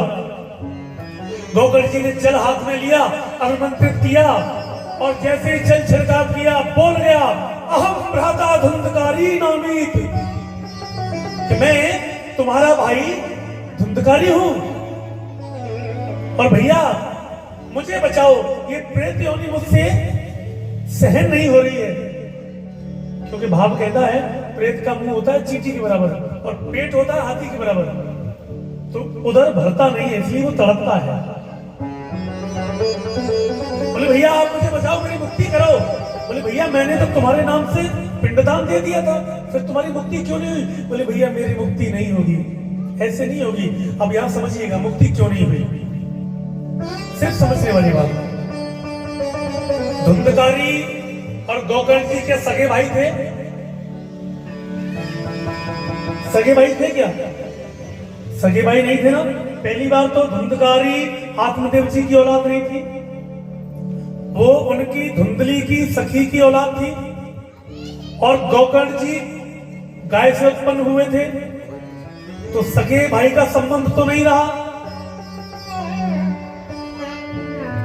सगा पिंडदान करता है तब लगता है, खून का रिश्ता पिंडदान करेगा तब लगेगा। और दूसरी बात, जिस व्यक्ति ने कभी अपने पितरों के लिए कोई धर्म का यज्ञ नहीं किया, जिस व्यक्ति ने कभी धर्म के यज्ञ में अपनी भागीदारी नहीं दी अपने पितरों के नाम से, तो वो व्यक्ति जब पितृ की श्रेणी में पहुंचता है, उसकी औलाद अगर उसे पिंडदान करती है तो वो पिंडदान उसको मिलता ही नहीं है। पहले मैं अपने पितरों के लिए पिंडदान करूंगा, तब मेरी औलाद मुझे देगी, तब मुझे मिलेगा। मैं नहीं करूंगा तो मेरी औलाद भी मुझे देगी ना, मुझे वो पिंडदान मिलेगा ही नहीं। इसलिए हर व्यक्ति को अपने पितरों के निमित्त दान धर्म और ऐसे यज्ञों में अपनी सहभागिता निभानी चाहिए, जरूर करनी चाहिए। हमें तो तरस जाओगे। शास्त्र तो कहता है जब किसी को पिंडदान दिया जाता है तो 15 दिन में एक बार पिंडदान मिलता है, वहां पर जब को श्लोक में ले जाया जाता है, और वो भी उसका चौथा हिस्सा मिलता है। इतना बड़ा पिंडदान देंगे, अगर चौथा हिस्सा मिले वो खाने के लिए, 15 दिन लगातार चलना नंगे पैर, कितने कष्ट हैं, कितनी यातनाएं हैं, लेकिन फिर भी व्यक्ति नहीं समझता है उसको कितने कष्टों को झेलना होता है, नहीं समझता। भुगतता है। पछताता तब है जब उसके बाद पछताने के लिए समय नहीं बचता। अरे जब पछताए तो उससे होगा क्या कि आपके पास उस पछतावे को कम करने के लिए भी समय नहीं है, उसकी पूर्ति करने के लिए भी आपके पास समय नहीं है।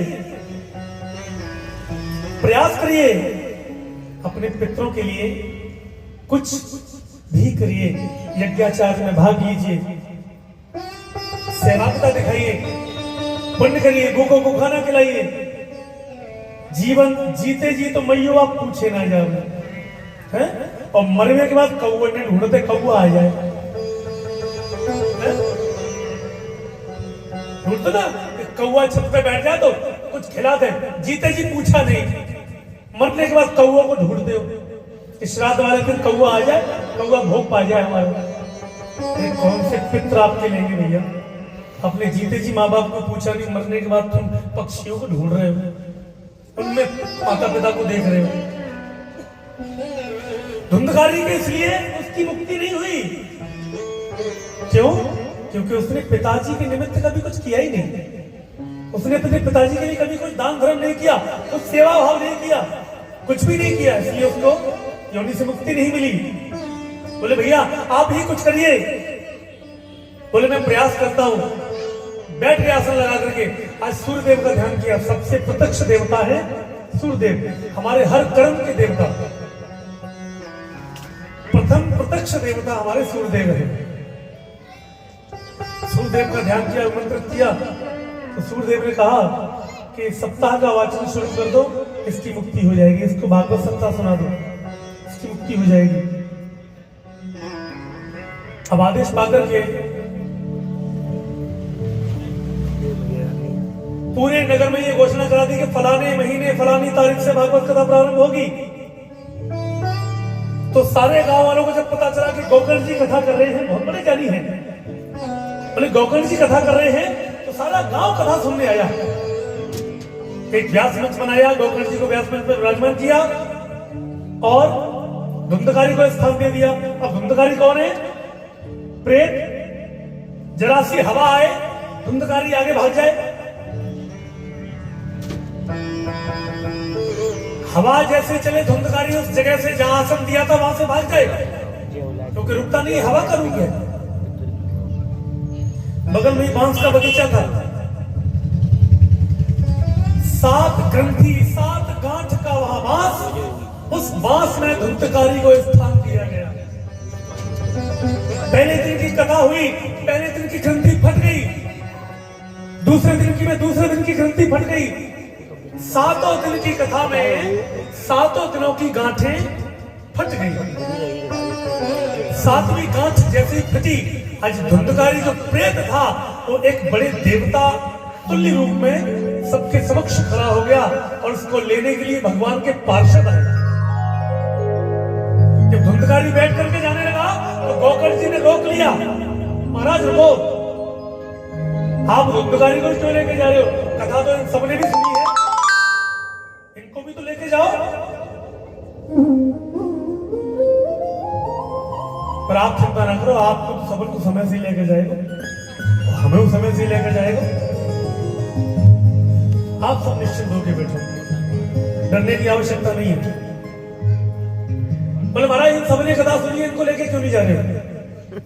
पार्षदों ने कहा देखो, इन सबने कथा सुनी और धुंधकारी ने कथा सुनी, लेकिन धुंधकारी ने कथा को सुन के उसका चिंतन किया, उस पर मनन किया। चिंतन करने से उसका अंदर का जो मैल था, अंदर की जो इसकी कुरीतियां थी वो सारी समाप्त हो गई। अंदर जो इसके पाप भरा हुआ था वो चिंतन करने से उस पाप का क्षय हुआ, पाप क्षीण हो गया, इसलिए इसकी मुक्ति हो गई। और आप लोगों ने कथा सुनी, लेकिन कथा सुन के उसका चिंतन नहीं किया, उस पर मनन नहीं किया, इसलिए ये कथा आपको तार नहीं पाई। मैं पुनः कहूंगा, एक कथा आप पूरे जीवन में सुन लीजिए, सुनकर के उस पर चिंतन कर लीजिए, एक ही कथा आपके जीवन को तार देगी। चिंतन नहीं करोगे तो हमारी कथा के बाद 2 दिन बाद दूसरी बैठ जाए ना, वो न तार। ये कथाएं जो है मनोरंजन का केंद्र नहीं है, कथाएं चिंतन का विषय है। इन पर चिंतन करना चाहिए। धुंधकारी ने चिंतन किया, इसलिए उसकी चिंताएं मिट गई। अब गोकर्ण जी ने कहा ठीक है महाराज, अगले महीने फिर कथा रखी गई। अब अगले महीने सभी श्रोताओं ने बड़े ध्यान से सुना और उसका चिंतन किया, मनन किया, तो सभी के लिए भगवान के पार्षद आए और गोकर्ण जी के लिए साक्षात हमारे नारायण भगवान उतर के आए। जाऊं मैं कंजूसी करता हूं, धन्य है भैया, मैं अपने लिए नहीं बजवा रहा हूं।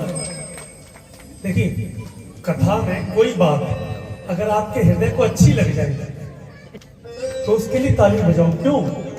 क्योंकि ईश्वर की कथा सुन रहे हो ना, ईश्वर की कोई बात आपको अच्छी लगी है तो ताली आप ईश्वर के लिए बजा रहे हो। कितनी अच्छी बात है मेरे प्रभु की, हमारे थोड़ी बजा रहे हो। हमारी तो 7 तरह की गंगा है। जैसे वो होता है ना, वो सोसाइटियों में पूल होता है, स्विमिंग पूल, हाँ, और बाके पाए ऐसे वो खींच दो तो सबरो पानी नीचे चलो जाए, समाप्त हो जाए। 7 तरह की गंगा है भैया हमारी तो। 8 बजे ना भंडारे प्रसादी में खींच जाएंगे, चले जाएंगे। और देख लेना, आपसे आज कह रहा हूं, 7 दिन की कथा है ना, 7 दिन आपके इतनी जल्दी निकलेंगे आपको पता भी नहीं चलेगा। खुशियों के पल बहुत जल्दी समाप्त होते हैं और दुख की कड़ी बहुत लंबी होती है। ये 7 दिन का वृंदावन कब आपकी आंखों से ओझल हो जाएगा आपको पता भी नहीं चलेगा।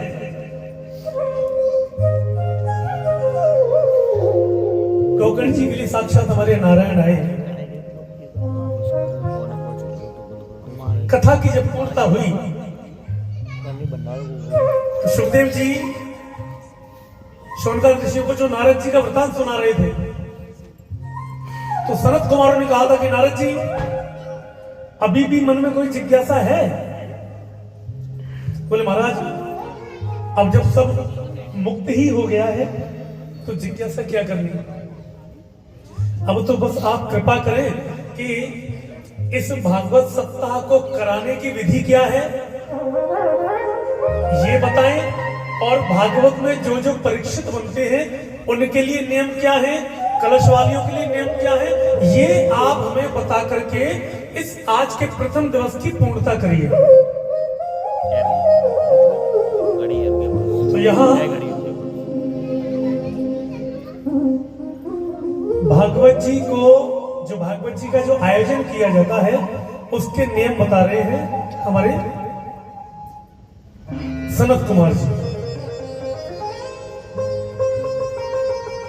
बोले सबसे पहले किसी योग्य ब्राह्मण के पास भागवत जी की कथा के लिए शुभ मुहूर्त दिखवाए।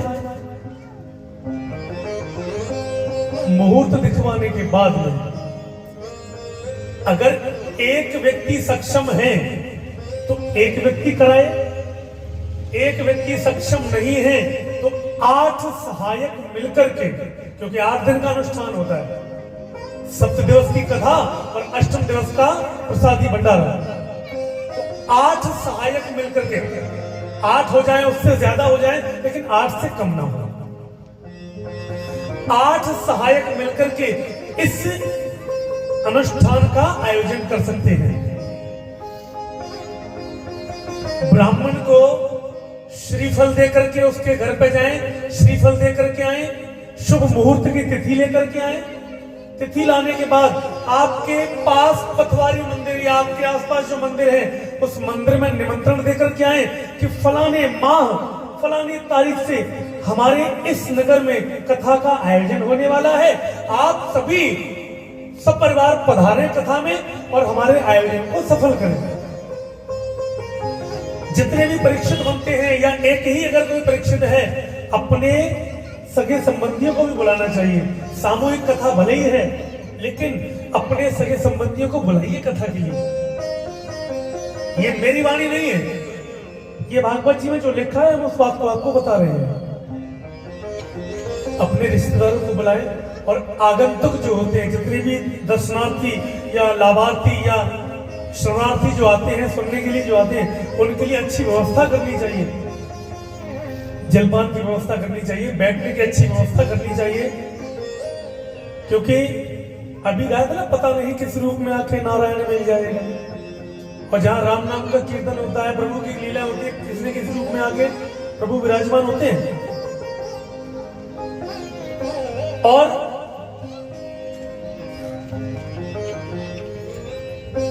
सुंदर सा व्यास मंच बनाना चाहिए। व्यास मंच पे अपने मन में भाव रखे कि आज हमारे समक्ष शब्द दिवस के लिए ठाकुर जी विराजमान है व्यास मंच पर। ठाकुर जी हमारी मन की भाव को सुनेंगे, हमारे मन के विचारों को सुनेंगे और हम पर कृपा करेंगे। इस भाव से आपको इन भागवत कथाओं में आना चाहिए। और 7 दिन घी पी के रहना चाहिए। बस नारद जी यही मामला गड़बड़ करके बोले, महाराज अब 7 दिन घी पी के, घी पचाना बहुत मुश्किल है। एक दिन मान लो घी पी रहे हो पहले दिन के परीक्षित में, तो दूसरे दिन तो परीक्षित गद्दी पे बैठ ही नहीं पाए। घी पचेगा है। बोले महाराज इसमें थोड़ा सा रियायत करो, थोड़ी सी गुंजाइश करो इसमें। बोले तो 7 दिनों तक फलाहार रहे। बोले महाराज 15 दिन में एक बार एकादशी आवे, बहु राम राम रह के कटे, और आप 7 दिन लगातार फलाहार करने की बात कर रहे हो। और आजकल तो लोगों ने एकादशी का मतलब ही अलग कर दिया है। एकादशी मतलब 11 दिन होते हैं, एकादश 11, तो तब तक 11 तरह के व्यंजन थाली में ना आ जाए तब तक काय की एकादशी है। एकादशी का मतलब भी अलग कर दिया है। बोले ये नहीं है पाओ महाराज, और कुछ गुंजाइश करो, थोड़ी सी और है। बोले इससे बढ़िया गुंजाइश नहीं हो पाएगी, जितना खाया जाए उतना खाओ, लेकिन ऐसा रहो कि कथा में नींद ना आए, कथा में विघ्न ना आए। जमाइयां आएंगे तो नींद आएगी, कथा में विघ्न नहीं आना चाहिए। कथा में मन लगे, चाहे जैसे खाओ।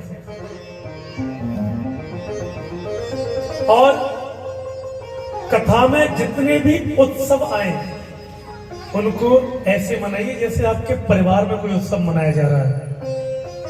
अपने लाला को जन्मदिन होए तो अड़ोसी पड़ोसी को बुलाते हो, केक वेक मंगाते हो, सब काम करते हो ना, सब काम करते हो ना। और जब या को जन्मदिन आएगा, जिसने आपको औलाद दी उसका जन्मदिन मना रहे हो। ये तो लड्डू गोपाल है, इसका जब जन्मदिन आए, कथा में चौथे दिन जन्म रहता है, अपने घर के बालक के जन्मदिन को जान करके मनाना कि ये मैं अपने लल्ला को जन्मदिन मना रही हूं, इस तरीके से मनाना। और विश्वास मानना, आप एक कथा में ऐसा करके देखिए, आप जब दूसरी कथा सुनने जाओगे ना, आप उसकी कृपा को अपने आप महसूस करोगे कि उसकी कृपा कितनी हुई है। विश्वास मानिए, जितने उत्सव आए, रुक्मिणी मैया का विवाह आता है। देखिए मैं बहुत गहरी बात बता रहा हूं आपको, आपको चाहे वो लाख बुरी लग जाए, मुझे उसका कोई अफसोस नहीं होगा। एक बार ना लगा, 10 बार बुरी लग जाए। मेरा काम यहां से सत्यता कहने का है और सत्य से पीछे हटेंगे नहीं। हम अधिकतर कथाओं में क्या करते हैं, बुरा मत मानिएगा, मान रहे हो तो खूब मान जाओ। रुक्मिणी मैया को विवाह है, साड़ी घर से ऐसी उठाए के लाओगे कि जाए कोई नहीं पहन पाओगे। कोई व्यास आपसे कह रहा है कि आप आके साड़ी चढ़ाओ, किसी ने कहा आपसे कि आप साड़ी चढ़ाओ आके, क्यों लेके जा रहे हो? मत लेके जाओ। कौन कह गया आपसे कि आप साड़ी चढ़ाओ जाके? अरे 1 रुपया चढ़ा के आ जाओ, वो भी नहीं है तो वैसे ही आ जाओ। तो कह रहा है कि आपसे चढ़ाने के लिए 2 तो ऐसी दो जिसको कोई इस्तेमाल कर सके, अन्यथा बिल्कुल मत दो। उसका देने का कोई नहीं है। आपने यहां चढ़ाई, हमने जाकर दूसरी जगह पटक दी, आपको कोई मतलब नहीं भैया, बिल्कुल मत दो। आप आरती में भी 1 रुपया मत चढ़ाओ, बिल्कुल मत करो। कोई लालच नहीं है। ठाकुर जी की कृपा है, बहुत अच्छे परिवार से, बहुत सक्षम परिवार से। हमारी औलाद की औलाद बैठ कर खाके तब खत्म नहीं कर पाएगी। बात चलावे की नहीं है, बात भावनाओं की है, बात मन की है। आप कैसा पहनते हो, आपके घर में कब बिटिया को शादी हुए, आप सामने वाले से कैसा चाहते हो कि बढ़िया ही लेके आवे कम से कम। हाँ, ये तो जगत की जननी का है, जगत की जननी का विवाह होगा, मां रुक्मणी का कन्यादान करने का आपको अवसर मिलेगा है? और उसमें भी आप करते क्या हो? जो चीज कहीं नहीं चलती वो पूजा पाठ में चलती है। हाँ, क्यों करते हो भैया? कोई कहता है कि आपसे ऐसा करो? मत करो, आप दिखावा मत करिए कि हम वो साड़ी लाइए, हम वो साड़ी लाएंगे, चाहे वो भले ही 4 जगह से 6 दे रहे हो, आप पहनने लायक ना रहे, लेकिन उसने दी है, मैं लिफाफे में धर के दूंगी, ऐसी ऐसी पॉलीथिन में दूंगी कि वो दिखे ही ना है। मत करिए, मैं निवेदन करता हूं आपसे, मत करिएगा। आप किसी को कुछ दें तो ऐसा दीजिए जो उसके इस्तेमाल में हो सके, तब आपका वो लगेगा, अन्यथा आपका लग नहीं रहा है। नहीं लगेगा, दिखावा भले ही कर लो। दिखावा आप केवल व्यक्ति से कर सकते हो, ऊपर वाले से दिखावा नहीं कर पाओगे आप। वो सब जानता है किसने क्या किया है, मेरे लिए किसने क्या किया, वो सब जानता है। जो हो सके बस भाव से करिएगा। कुछ भी जितने उत्सव आए आप अपने भाव से मनाइएगा। बहुत गंदा लगता है, हमें विश्वास मानिएगा। हम लोग जैसे पंडित जी पूजा पाठ कराते हैं, यही नहीं किसी भी जगह पे, ये तो भागवत का बहुत बड़ा अनुष्ठान है। आप नॉर्मल भी पूजा कराते हो, सत्यनारायण की पूजा करा रहे हो, पंडित जी जब संकल्प कराते हैं ना, संकल्प का मतलब समझते हैं आप लोग क्या होता है? संकल्प में ही आदमी 10 का नोट रखेगा। अरे भैया, संकल्प का मतलब होता है तुमने, ईश्वर ने तुम्हें जिस सामर्थ्य से बनाया है ना, जिस सामर्थ्य लायक आपने ईश्वर को बनाया है, उस सामर्थ्य से आप संकल्प करिए। फिर जैसा संकल्प आप करोगे ना, वैसा ही आपको देगा। 10, 20, 50 रुपए, 100 रुपए, 500 रुपए, 1000 रुपए आपके देने से किसी का परिवार जिंदगी भर नहीं कटेगा। लेकिन भाव कहता है कि हमें कार्य सामर्थ्य के अनुसार करना चाहिए। सामर्थ्य आपकी अरबों की है, आप आकर के वहां 10 का नोट हाथ पे रख रहे हो, आपको शर्म आनी चाहिए कि आप संकल्प क्या कर रहे हो। संकल्प करने का मतलब है कि आपने प्रभु से संकल्प किया है, किसी चीज के प्रति आप बाध्य हो गए। और जब बाध्यता बन रही है तो बाध्यता कैसी बांध रहे हो? आप ईश्वर को धोखा दे रहे हो, ईश्वर के साथ छल कपट कर रहे हो। नहीं करना चाहिए, मत करिए। फिर आप चावल रखिए हाथ में, 10 रुपया तो बचेंगे ना कम से कम, चावल रख लोगे तो। पंडित जी तो 10 रुपये की ना कीजिए, 10 रुपये चढ़ाओ हाथ में, फिर तो चावल रखो। सुदामा जी के चावल लेके 3 लोग दे दिए, बताओ, तो आप चावल ही रख लो फिर तो। भावना से करिए और मन से करिए, दिखावा मत करिए। संकल्प का बहुत बड़ा महत्व होता है। आजकल तो बड़ी चीजें, मतलब इसको व्यापार ऐसा बना दिया गया है कि हमें शर्म आती है। सुंदरकांड करने के लिए औरतें तैयार हो गई हैं, औरतें गद्दी लगा के सुंदरकांड का पाठ कर रही हैं। सुंदरकांड करने वाले जो आ रहे हैं, वो आप समझिए ब्राह्मण को अधिकार है, संत को अधिकार है, किसी और को अधिकार नहीं कि वो गद्दी पर बैठ करके उस पाठ को करे, उस पूजन पाठ को कराए। ये अधिकार केवल ब्राह्मण को और संत को दिया गया है। 10-5 हजार में सुंदरकांड वाली मंडली कर रही, मतलब मजबूरी तंबाकू लगा, तंबाकू मुंह में भरी बैठी है, कीबोर्ड में तंबाकू खा के बैठे। इनका तो जो होगा वो ईश्वर जाने, लेकिन संकल्प आपने किया है सुंदरकांड का, उसका दंड, उसका कष्ट आपको मिलेगा, क्योंकि संकल्प आपने किया है। बजाने वाले बजा के चले जाएंगे,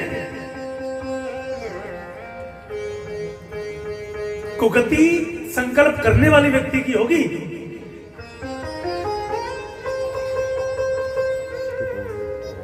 अब यहाँ एक नियम और आता है, अब यह आप हमारे लिए समझोगे, लेकिन मजबूरी है कि जो जो लिखा है वो बताना पड़ेगा। व्यास पूजन जब 7वें दिन होता है, 7वां दिन जो होता है वो व्यास पूजन होता है। सुदामा चरित्र हुआ, उसके बाद में फिर व्यास पूजन शुरू हो जाता है। व्यास पूजन में व्यास को स्वर्ण दान दिया जाता है, पर हम ना मांग रहे भैया।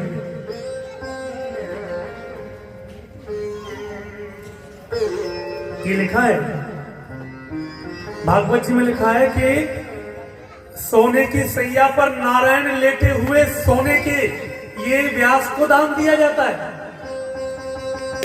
सोने की सैया पे, सोने के जो क्षीर सागर में नारायण लेटे हैं ना, सांप जैसे बना हुआ है, ऐसे ही स्वर्ण के दान दिए जाते हैं। लेकिन मैं समझता में एक आध कमरा बिक जाएगा आदमी को, नहीं दे पाएगा, लेकिन दिया जाता है। बाकी भैया हम किसी से प्रेशर नहीं कर रहे। मैं फिर कहूंगा, मैं इन कथाओं को इसके लिए नहीं करता हूं, विश्वास मानिएगा। हम पे ठाकुर जी की इतनी कृपा है, मैं बैंक से नौकरी छोड़ के बैठा हूं। पैसा कमाना होगा तो बैंक में बहुत कमा लेते, ठाकुर जी की बहुत कृपा है। लेकिन स्वर्ण दान अवश्य दिया जाता है। और कलश वाली महिलाओं के लिए सुबह और शाम कलश पर दीपक जलाना अनिवार्य है। और वैसे तो रोज 108 परिक्रमा बताई है, लेकिन रोज 108 परिक्रमा नहीं कर पाओ तो कम से कम इतना हो जाए कि 7 दिनों में आपकी 108 परिक्रमा पूरी हो जाए। तो बस अब 5 बजे के सबको दूध को टाइम है, हमने आरती को टाइम पूरा कर ले। नहीं साहब, वो दोनों चीजें देखनी पड़ेंगी साहब, ठीक है। तो ये कथा के नियम है। अब आइए एक छोटा सा हरि कीर्तन कर लो भैया, और फिर इनको आरती करा दो। पंडित जी आरती की तैयारी कर लो। श्री राधे।